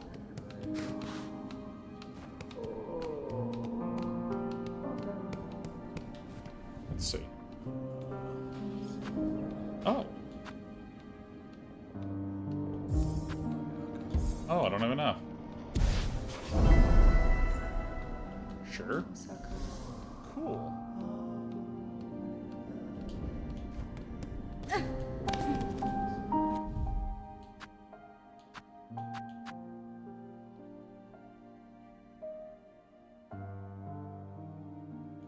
Awesome. Okay, so here's what I'm gonna do. I'm gonna go to my guy. Teeny says, Dana, what's it? Oh, dude. Wait. I have no idea, Teeny Weeny, to be entirely honest with you.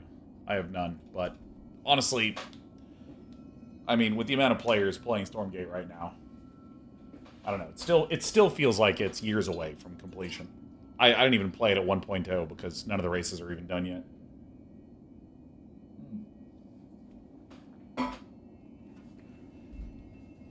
So we shall see. We shall see. Alright. Call. Ada! Call.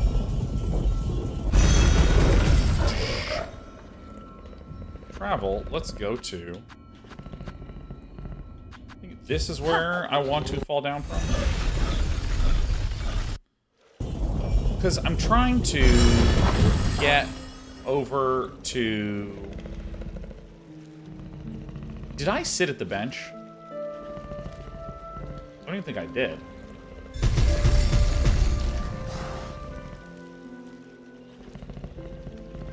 Yeah, I'm actually just gonna go back.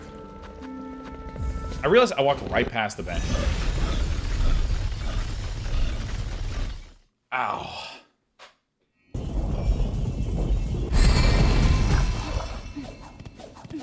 This is like the first time I'm actually spending some of those shards. I actually see what they are now. Yeah, because I want this map updated. Yeah, that's what I'm talking about. I want to go to that upper spot. Great.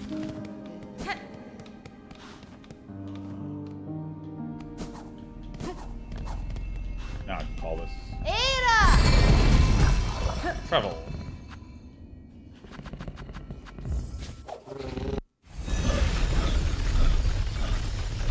Steamy says I'm a creator and has in the future incomes. It's important to me. I mean, I honestly think it's one of those things where you and I actually have pretty much the same visibility into what's going on with most games. Stormgate included. I think that, like, when it comes to some of the stuff that's inside knowledge that I have, you can basically imagine that I know everything that everyone else does, but sometimes a few weeks in advance. The simplest example is the PC Gaming Show, where when we... Oh, shit. We record those a few weeks before it airs. So, like, you know, for instance, in Stormgate's case, I saw the Stormgate reveal footage in the Stormgate reveal trailer. I do want to rest here. Before everyone else did. And then everyone else saw it. So that's about it. So, I mean, like, if you were wanting to make a decision around, like, you know, you want to make content around something, I think the most important metric... Oh my god, it needs to be damaged. I think the most important metric is how is your content doing?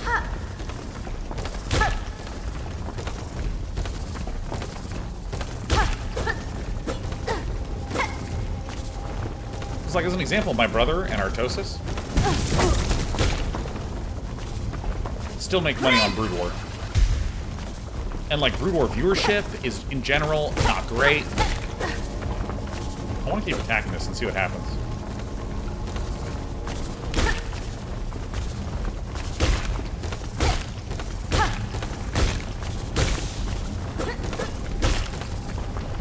Because they have figured out a way to make money on it. In very different ways, mind you. Alright, I don't even know if I can kill them.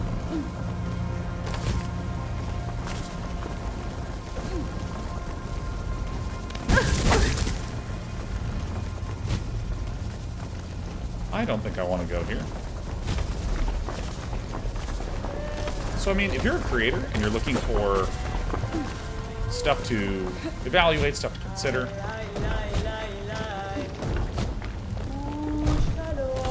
I think your viewership and how your viewership is doing is, like, the most important thing to consider. Because you can honestly make a ton of stuff work. Like, I am a really weird streamer, to be honest. Like, I'm playing Silksong, but, like... Buenera. Alright. Good talk. Give me your maps.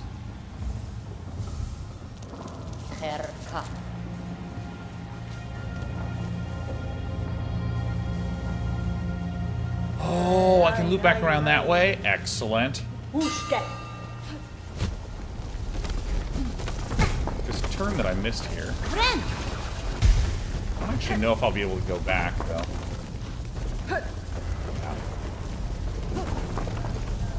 There's a spot here that I don't want to forget about, so I'm going to mark it on my map.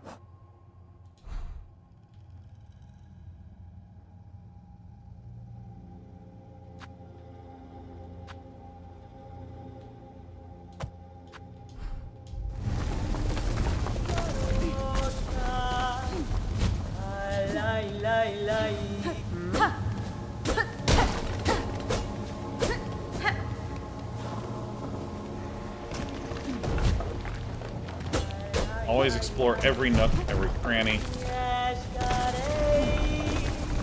Yeah, I mean, like, you know, I'm weird in that, like, I have at times chosen to focus on different games. I've done blends. Right now, I'm focusing more on game development than on content creation. Oh, I see that falls down there. And basically, you know, I like to take a pretty proactive approach to how I'm streaming stuff. Evaluate, you know, my sanity. What will actually make me feel like I'm having a nice time. And comparing that to, like... Nice. Comparing that to, like, what actually has good viewership. Because, for instance, I could play weird puzzle games, like, all day. Those get really bad viewership.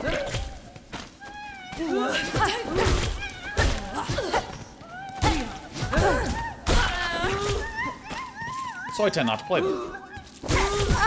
Blueprints notwithstanding. Ren.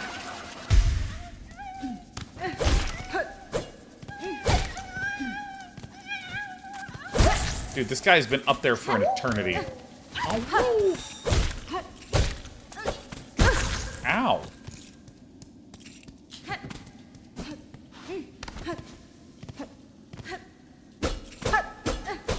Yeah, like, Dota 2 viewership for me was pretty bad, even though I love playing Dota 2. Because, like, I think that one of my selling points is that I'm a compelling speaker. And you know who doesn't talk an awful lot when they're playing Dota? Is your pal Shondo Calrissian, man.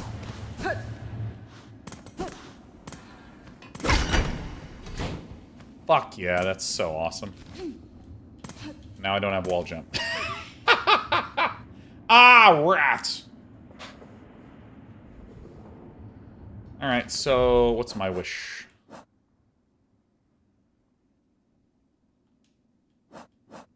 Cavern in the Marrow. Nice. Oh my god, Apo Koala with the 30 gifties! Oh my god! Apo Koala, to what do we owe the great delight? Like, I saw you, Apo Koala, doing, like, snipe gifties earlier on. Doing a gift there, doing a gift there. To what do we owe the great delight of your usual endless support?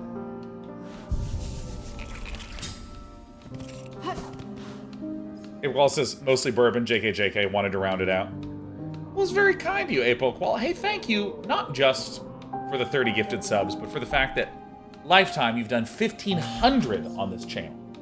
Oh my god.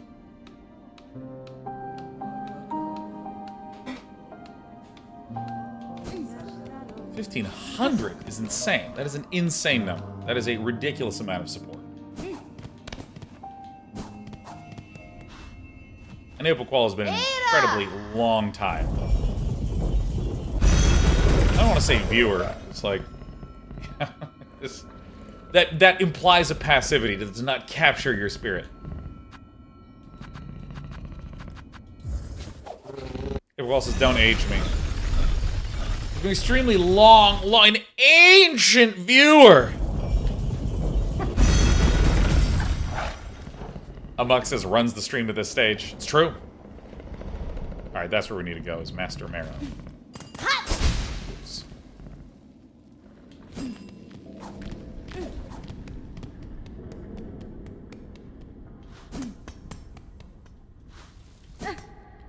May as well.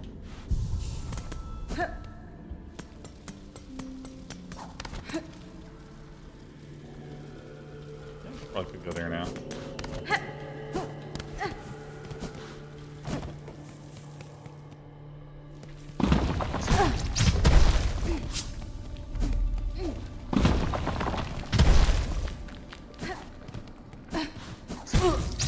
Shit.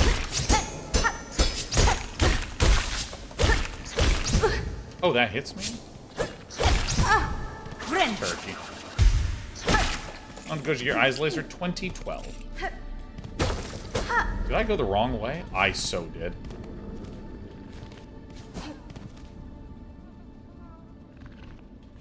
Have I actually not been down that path before?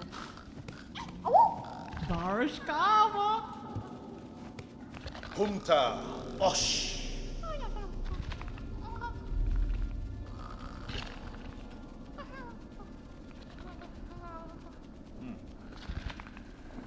Yeah, Teeny Weenie, I'm curious if there's specific kinds of content that you're trying to create that you're curious about.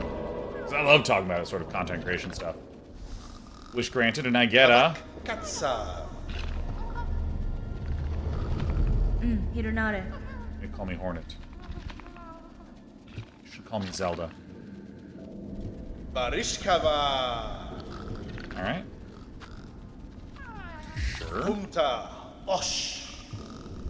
Why not? King Rob says, hey Sean, what do you think of the quest wish system in this game? I think it's great. I think it's awesome.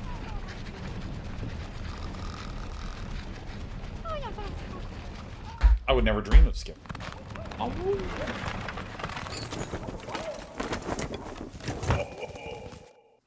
to know who did that voice acting. That's some good voice. Kavak Katsa. Haspin?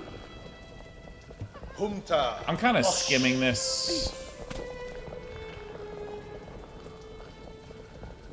I see.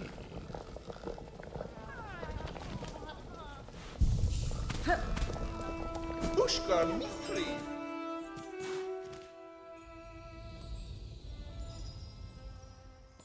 You know what? I want to go back to Greymoor.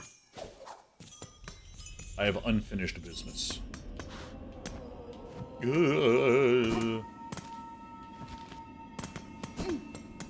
Is this guy down here who's like annoyed? I should probably just come back to this guy later. Cool guy. Ada! Okay, so let's travel back to... Doo-doo-doo.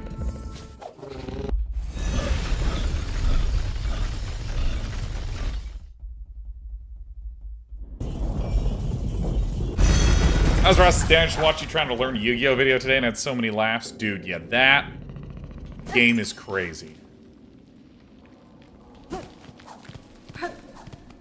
That is one of the most insane games I've ever tried to learn. Like, what absolute Dementor made that game? And don't tell me the developer's name. I don't want to hear it. But can I go up now?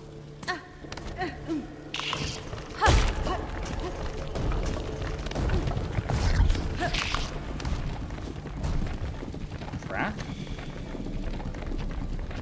What the hell is that?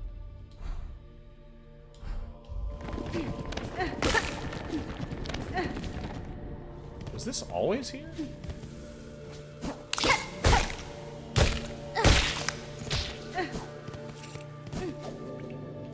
I feel like I went here.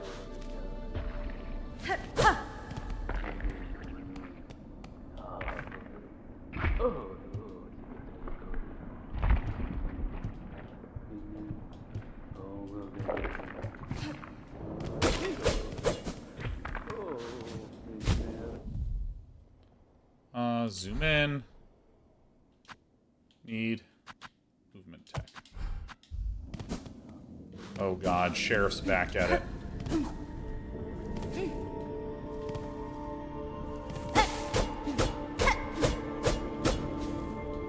Alright, so we're gonna go like...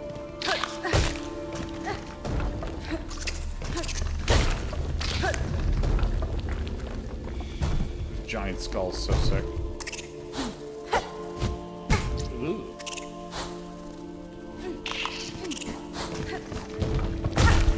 I could have sworn I'd been here before. Maybe I'm just crazy.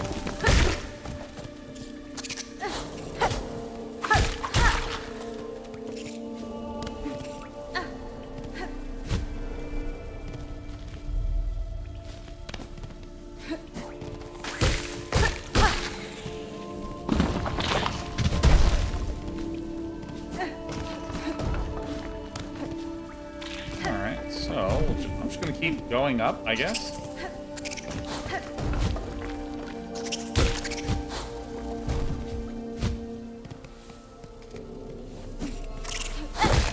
I should probably take care of these guys at some point.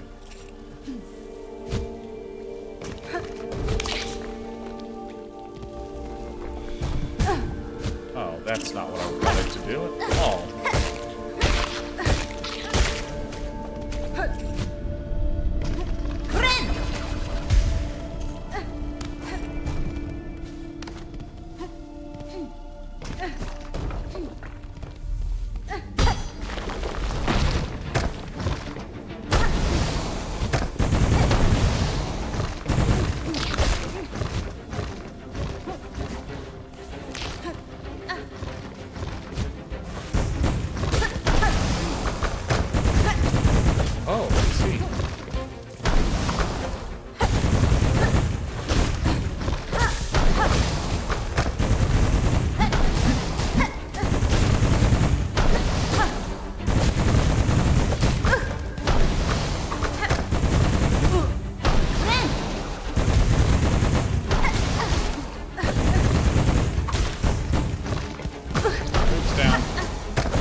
Well, it says, as an East Coast ancient, it's time to get ready for bed. Stay safe. Hey, thank you, Apo. I'm just gonna be bopping these guys to get more health reserves. Sleep well, dude, and thanks again, Apo. Hope the bourbon was tasty, too. I will say, I am a big fan of bourbon.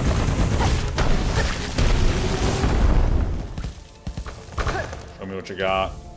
Flint gem. Interesting.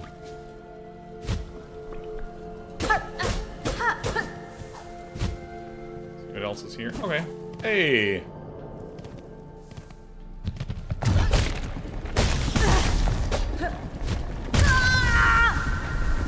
I literally just, my finger slipped off the button. I don't even know where I am. Alright, here. Alright, so, we're gonna go this way. Salmon's Gotcha says, you're so slick with that button. Oh, never mind. Can't, like, why would you say that right when I'm about, I can't believe it. What a dick. Ada! Yeah, I think the quest system is really nice because I think that, okay, so if I think about something like Ori and the Blind Forest. Ori and the Blind Forest it's actually mostly a linear game. You go to Area 1, you beat Area 1. You go to Area 2, you beat Area 2. You go to Area 3, you beat Area 3. And yes, you can kind of do some retraversal stuff, but it's just like not mandatory at all. The gameplay doesn't even really feel like it's centered around that. But it is kind of fun to go back through areas when you get a new movement mechanic to get a little power up. You know, kind of really straightforward, basic rewards. Hollow Knight, on the other hand, really feels like it is a game. Oops. It's a game where you get lost. And I like to describe it a lot more as like a maze, and you're trying to understand how to solve the maze. Rather than trying to, like, beat one area, done, beat one area, done, beat one area, done. I'm gonna go to this area now. It seems interesting to me. And I go down. And I think that, like, with the original Hollow Knight, it was really, like, I had to be the one who was making all the calls. I had to go, you know what? I remember there's a thing here, let me go there, which really created a sense of, like, personal engagement with the world.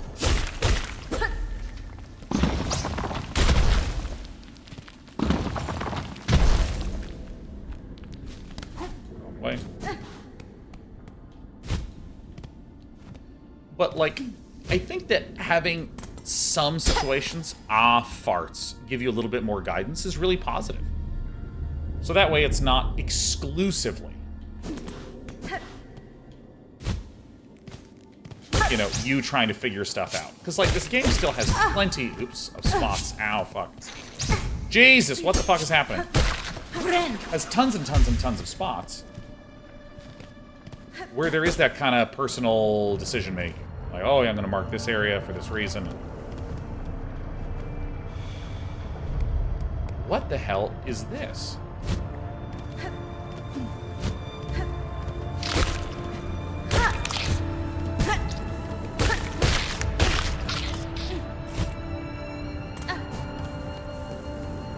I'm not actually sure where this came from.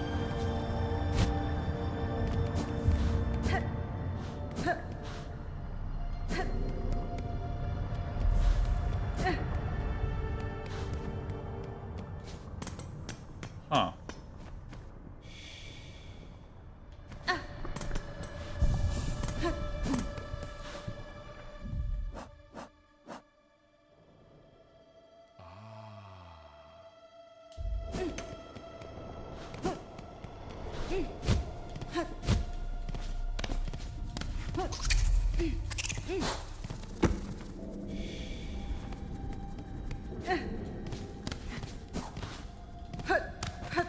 This is, I see.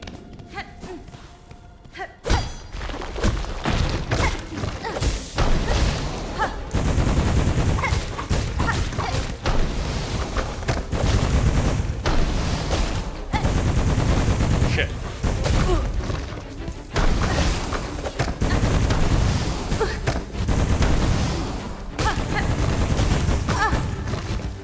Ah, fuck.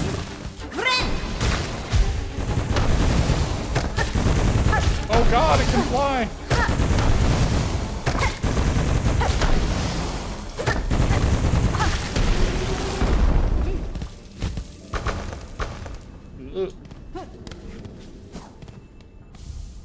Flinch gem. Alright, so I've gotten one. I wonder where the other one is.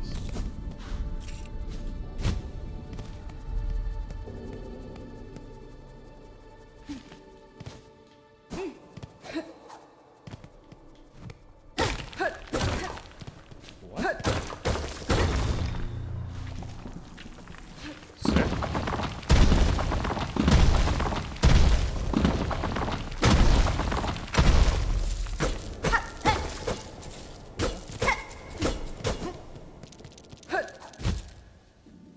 Game is awesome. Yeah, I'm such a bad panda at this game, man. The baddest panda that you've ever seen.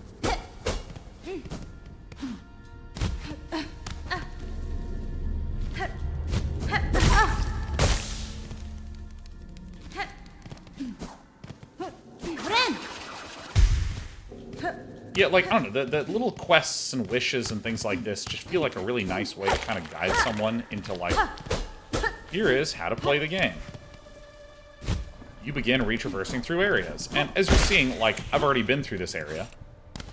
There's more interesting stuff.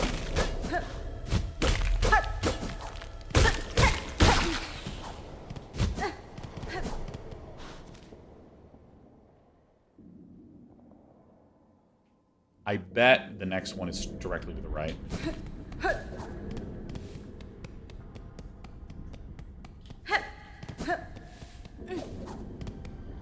Premium One says, I don't really understand why so many people complain about the difficulty of this game when clearly the intent of the game is that part of the fun is a journey of improvement.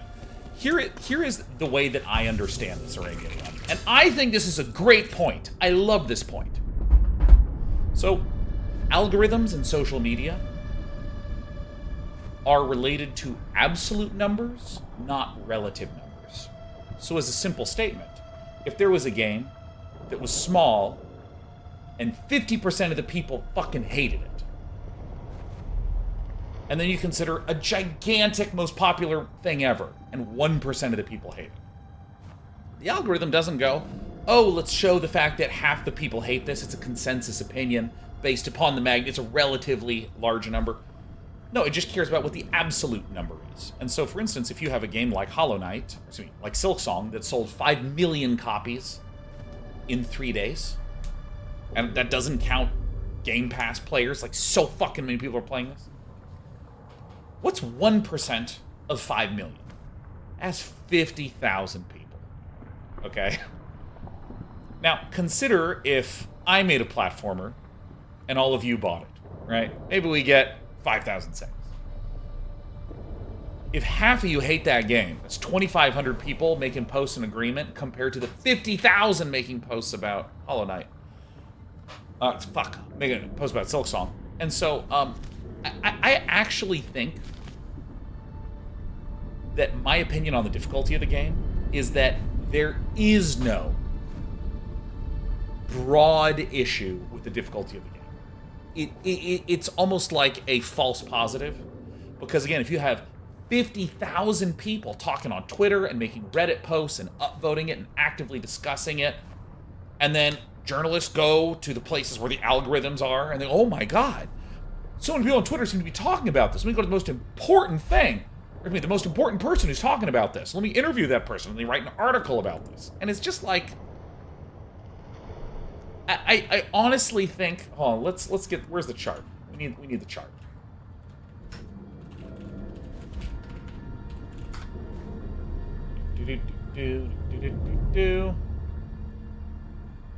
Yeah, there's like 118,000 players logged in right now. I just don't think there's really a problem. I think that it might be hard, and you might have people go, oh, that's too hard. I don't necessarily think that that is evidence that there is a problem.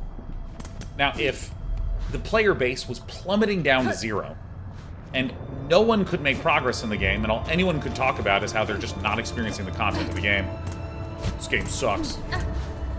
But, like, keep in mind that... I should maybe... No, I shouldn't explore this.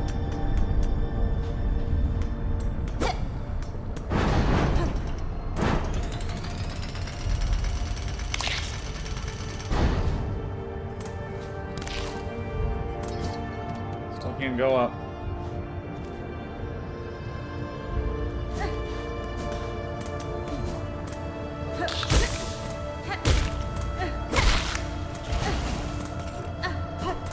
My guy here.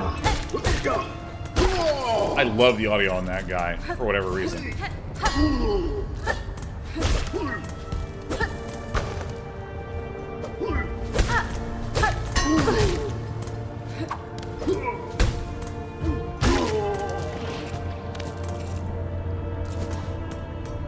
I was expecting there to be the little igneous guy. Dude, this thing's blocking my view. Friend.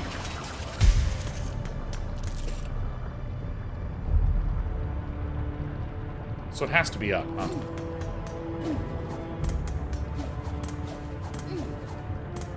Yeah, there's a really weird thing when throwing yourself into lava.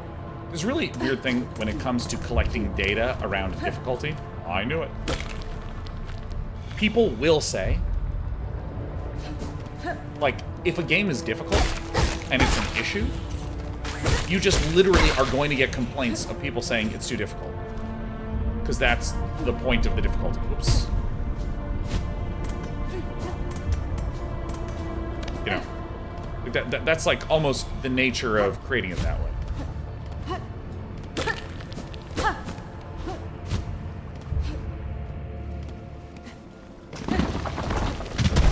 I mean, and again, I think specifically with difficulty, there's certainly some other things that fall under this category. Let me see if I can. Oh yeah, here's an example. Here's one of my favorite little stories. This was an old research bit from like 2010, I want to say, where there was a games researcher who pointed out that if you ever ask someone who's beaten the game if they would like more content in the game, they will always say yes, pretty much.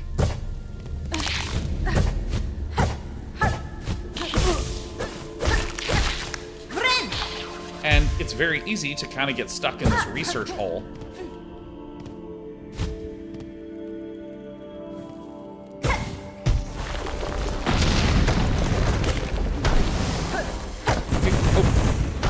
It's very easy to get stuck in this false research hole where you're just going, oh my god, everyone keeps telling us the game should be longer.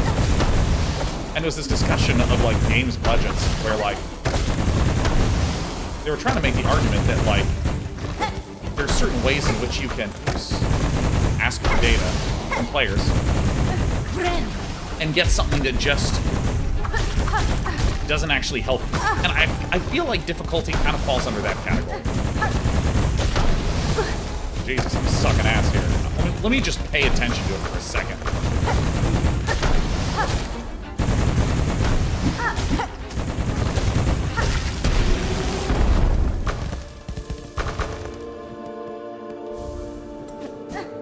For some reason, I feel like I've never been to any of these things. This feels like completely new areas to me. I don't know if I just literally didn't walk here. I mean, I think I had to have.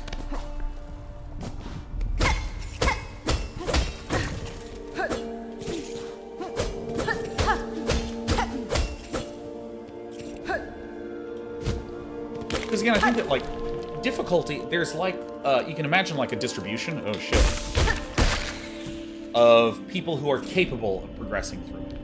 And then you also have a distribution of people's toleration of challenges and stuff like that. And there's, like, by definition, a line of people where you draw where if they're to the left of this side on the distribution, they're going to go, it's too hard.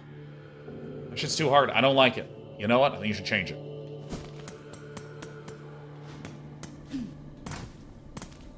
I think that by definition, that just must exist.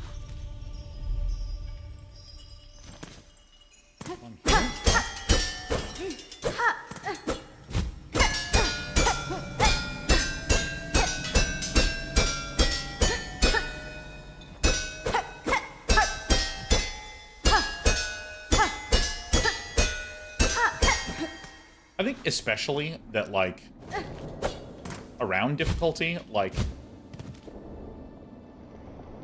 Hold on, I'm trying to decide where I want to go.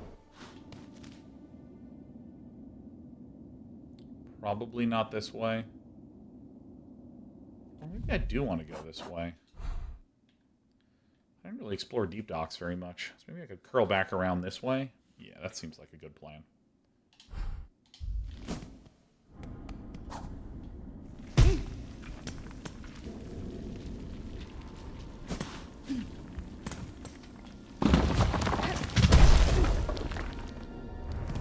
Jesus.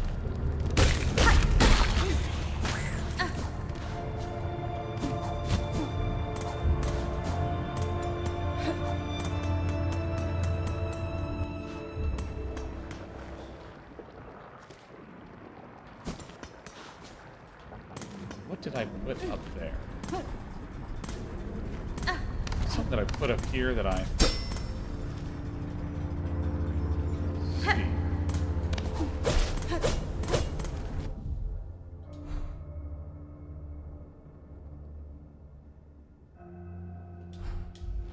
Can I get up there?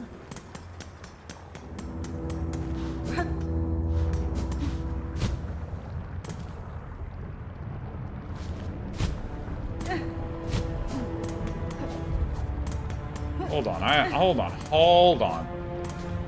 Hold on to all of your telephones. Excuse me. Oh,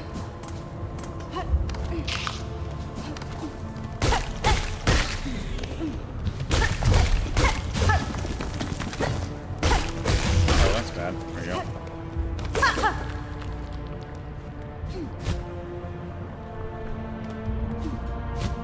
I see.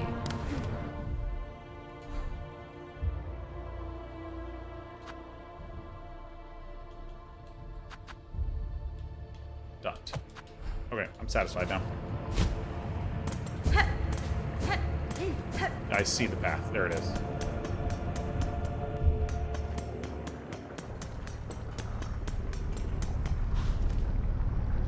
I don't know. There's certain types of feedback around games that I like. Here's the reason why feedback around games I find so interesting. Because with games, a game is problems. It is a bunch of difficulties and shitty issues and things that are in your way. That's what the game is. Like, if I sit down to watch a TV show, it's not like I could only make it 20 minutes in and then I was unable to keep watching because I couldn't figure the fucking show out. Like, that just doesn't exist. Wildcard says, is Journey problems? Yeah. Every single game is just a bunch of fucking problems and inconveniences. For instance, in Journey, you do need to walk from here to there.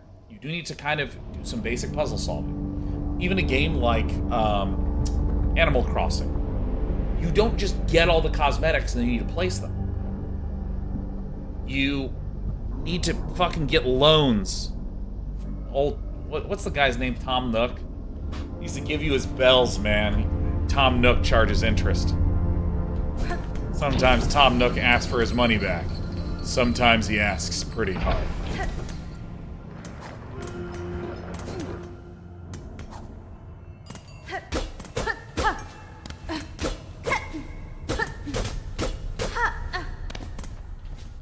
And so, like, in every game really, in a way, is a collection of its problems. Like, what problems are they choosing to put in? What problems are they choosing to take out? You name me any game, and I will tell you the inconveniences, the artificial challenges, the problems, the pickles, all this shit. You play Minecraft. I want to build a castle on that cliff. All right, go collect all the resources you need. That's your problem.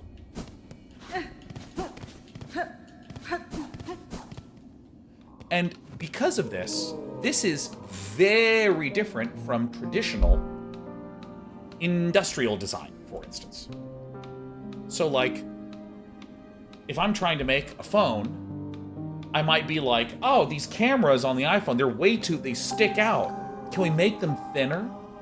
Oh, people keep dropping phones and they shatter. Can we make them more shatter resistant? Like, you have a problem, make a solution. And this is true with almost every product category on Earth. Oh, these earbuds. The bass isn't good. Can we improve the bass in earbuds so people can enjoy bass-heavy music? Oh, this door, it keeps getting stuck. Can we, like, somehow make it so that we adjust how the mechanism works so when you turn the handle, it has a less probability of getting all jammed up? Like, every product out there has things that are getting fixed and fixed and fixed and fixed and fixed and fixed. But games are, like, the only product category that consistently is all about, hey, how do we make sure the player has a bunch of fucking problems? We'll give them tools, and the tools suck. Like, I have this healing ability. This healing ability sucks. You have to hit a bunch of enemies. You have to put yourself in danger in order to get the mana to be able to get that? Like, and I want to differentiate between difficulty and problem. Really simple example. I have to jump over this. This is a problem. And I'll mess up sometimes. I'll do that on accident. Oh, Jesus Christ. Oh, this example was too good. Oh, this fucking example. Okay, so...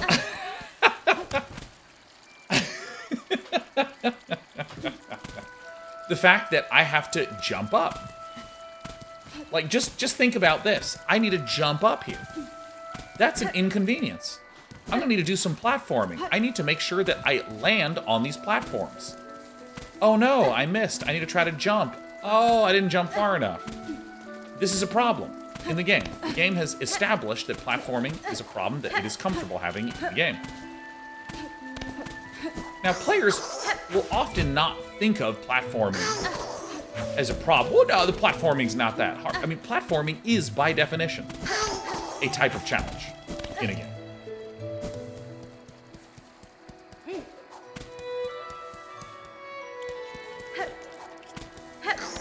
Games are the problems that they are creating for the player. That's just literally what they are.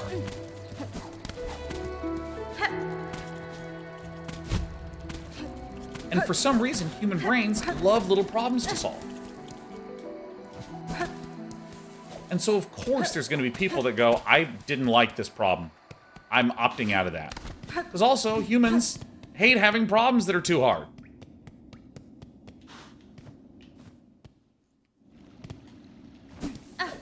Oh. Da, finestra. Jo Manel. Goro Cartello. And away we go. So sick.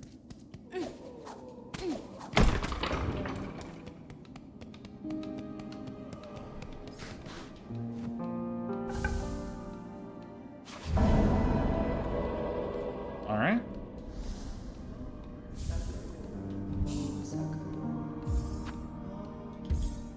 Whatever.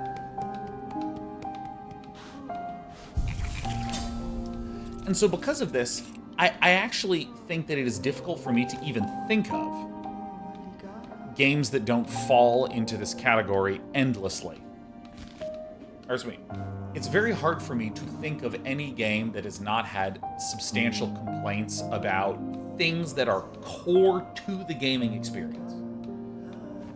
Platformers like Celeste are about the problem of difficult platforming. That's what the game is.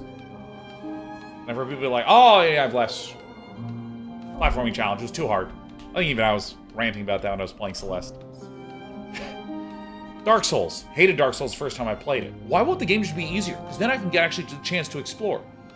Exploring Dark Souls is actually not that interesting if there's no enemies. It's the fact that there is this challenge with these weird assemblages of levels and enemies that you need to get through, that it is about the feeling of triumph and overcome, you know. Path of Exile's skill tree is too complicated.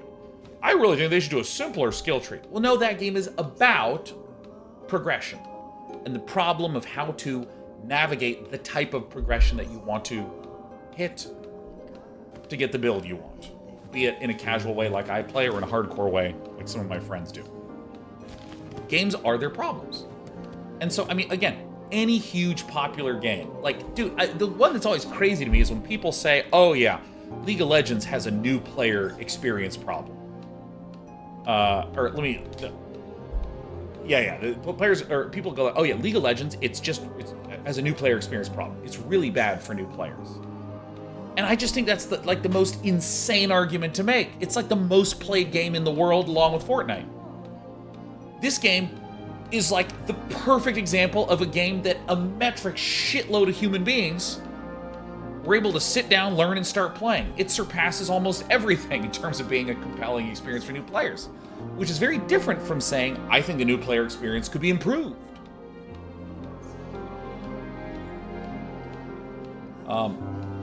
You know, there's always room for improvement on things, certainly, but to say that there is somehow a foundational flaw with things that are what make the game the game. You know, it's like, I really think that Game of Thrones would have been better if instead there was just no conflict and everyone just got along well. You know, it's like, okay, well, just fucking, you know, watch the Korean dramas I watched. You'll get that shit. You know, don't watch Game of Thrones, because Game of Thrones is about that different thing. Like, so, I don't know. I'm very passionate about the idea that people... I need to save more. The developers who are trying to make games will often focus on a specific set of problems. And if they do such a good job at creating the gameplay around them, they will begin to attract larger and larger and larger and larger and larger groups of players, which means it will naturally, even if it's a tiny, tiny percentage of players, it will naturally create a larger complaint group. So Aramean1, thank you for that question about difficulty. So I want to go down. I want to go down, down. Actually attract a larger and larger man, aka me.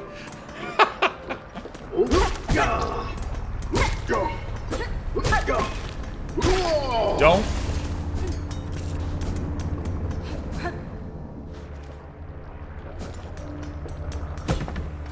Ah, yes, this thing that I didn't go into.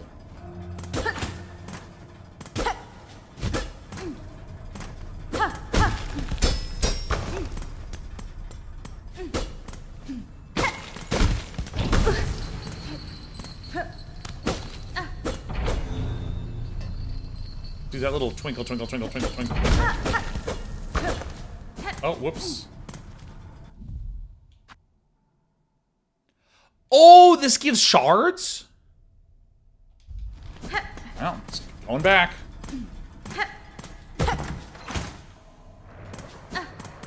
Sorry, everyone. Ah! I thought that was like an upgrade currency.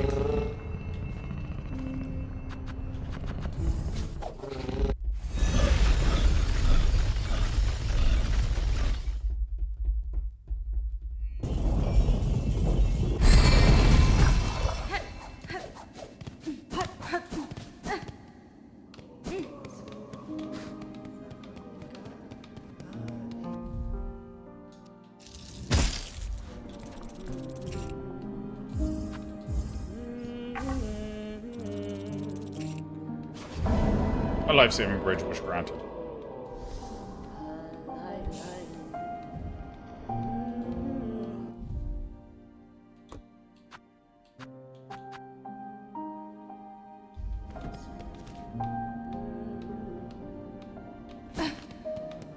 Where's the bridge?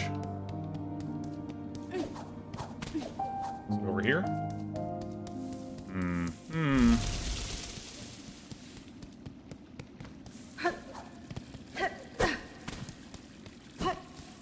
Whatever.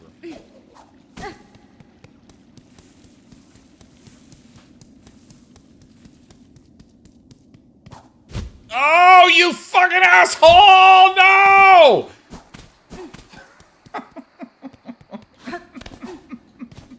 Like, okay, take this as a great example. I think that is hilarious. That's so funny. That's funny to me. Not funny to everyone.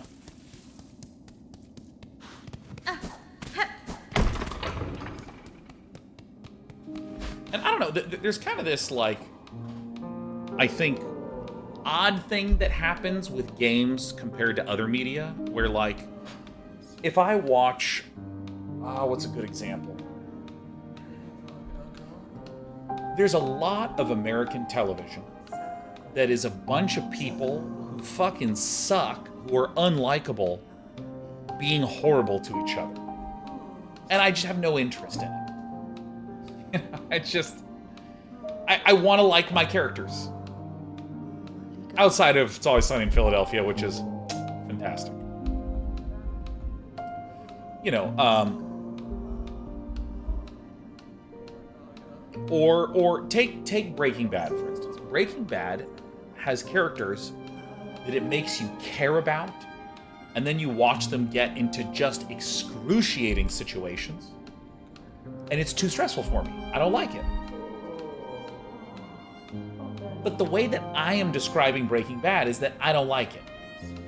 I don't like the way it makes me feel. Maybe if I'm a more relaxed person in the future, I can watch all of Breaking Bad and appreciate it. And a lot of people, when they watch shows, they go, yeah, no, it seemed like it was well done, it's just not my taste. Or they'll even say things like, I see that people watch that, and I don't get it. But what I rarely hear people say with respect to TV is, you know, I think that Breaking Bad is too stressful. They need to add some lighthearted humor to it. That's how they need to change Breaking Bad. It's too stressful. So it needs to be fixed. With games, people do that shit all the time. People tend to not, with games, go, oh, dude, yeah, like Dota and League. Oh, yeah, I completely understand that people find that like to be a really compelling experience, but I don't even really like multiplayer games. I prefer to play, I don't know, whatever, single-player game. I'm not interested in that. I hear way more people be like, you know, the problem with this game is it needs to change X, Y, Z, and they're always talking about, like, one of the most played games in the history of fucking humanity. Mamma mia.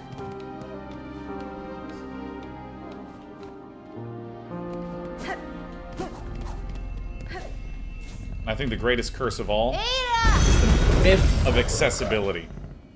Let me be very clear. There's a certain type of accessibility that I'm always 100% for, which is like colorblind modes. You know, something like for someone that has, for whatever reason, a disability that is benefited by certain features. There's that kind of accessibility.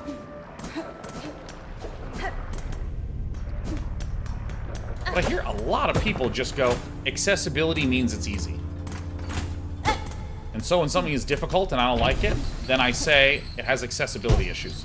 No, I want to go up. Yeah, I've gone up.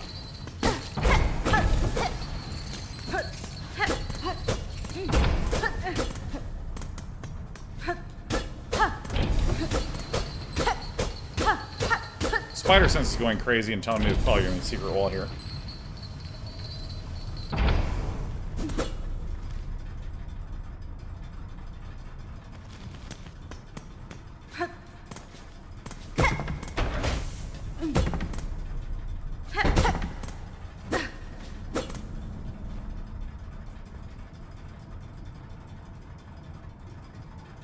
Seven bell tolls and 30 measures, 4 beats smoke rock, 8 beats sweet smelt, mark fealty all workers.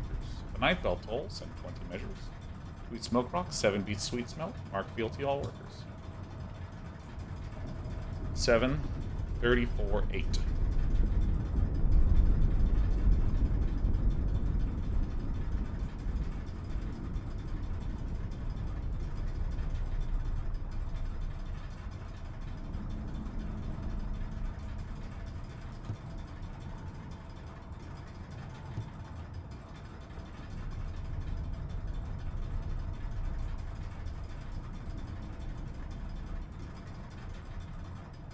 Seven 30, 4, 8.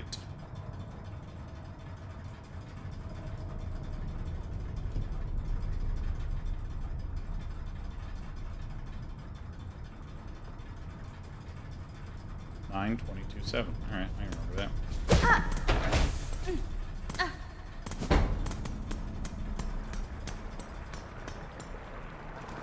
Good day to boss. Better write that down. I don't need to do that, Cobra Kai from Hawaii. It's not how my brain works. Oh, yeah. How could I forget?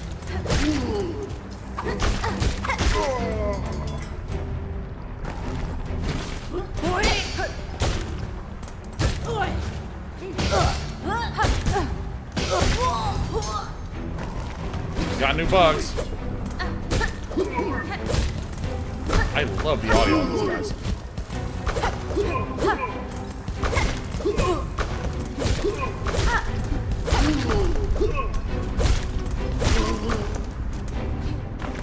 Oh, I'm not paying attention to my HP.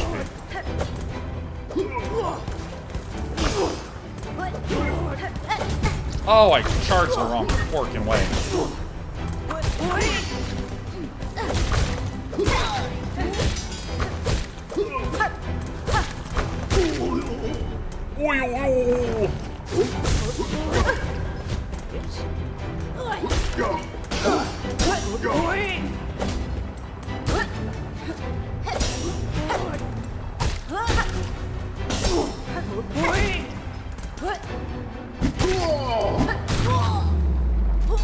Speared.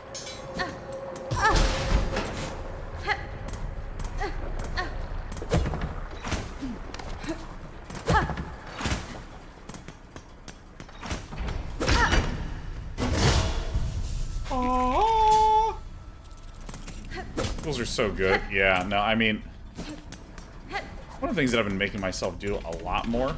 Hello. Oh no. Are you the one that would upgrade my weapon that I walked past like right at the start of the game? Mio fene? Oh my god, a smith hardly crude we are forged, daughter.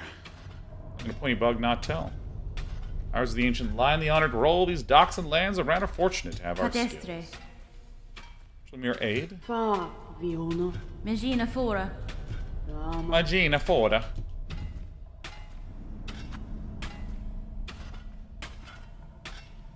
Alright, vicious stabbing trap. Nah, what's this? This trinket is our invention. It wards against the deadly lava and heat around those docks. The workers use a request to them. Never lost in mind. Great.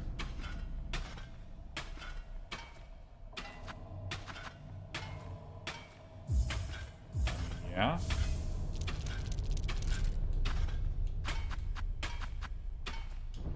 Some minute.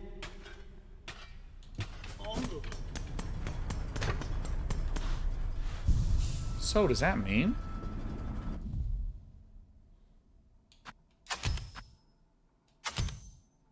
Cool.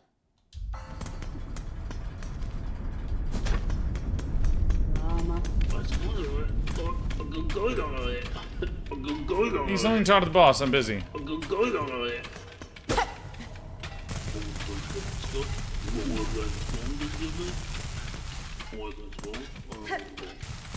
That's so sick. Dude, look at this. That's such an awesome effect.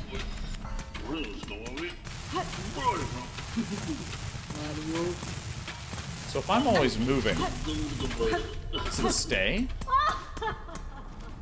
Oh, oh.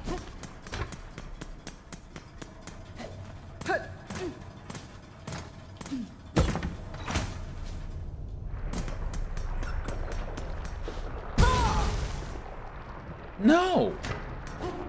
No, it doesn't do that at all. No! No, it doesn't do that. No! Alright, well, I'm quitting the game, babies. I'm out. Tomorrow, I'm gonna play Silksong, maybe. I might just buy myself Hades 2. Well, by buy, I already own it, but like, I might reinvest in Hades 2. I'll see what I'm in the mood for. You're all hot, smart. Everything that you want to come true will. I believe in you.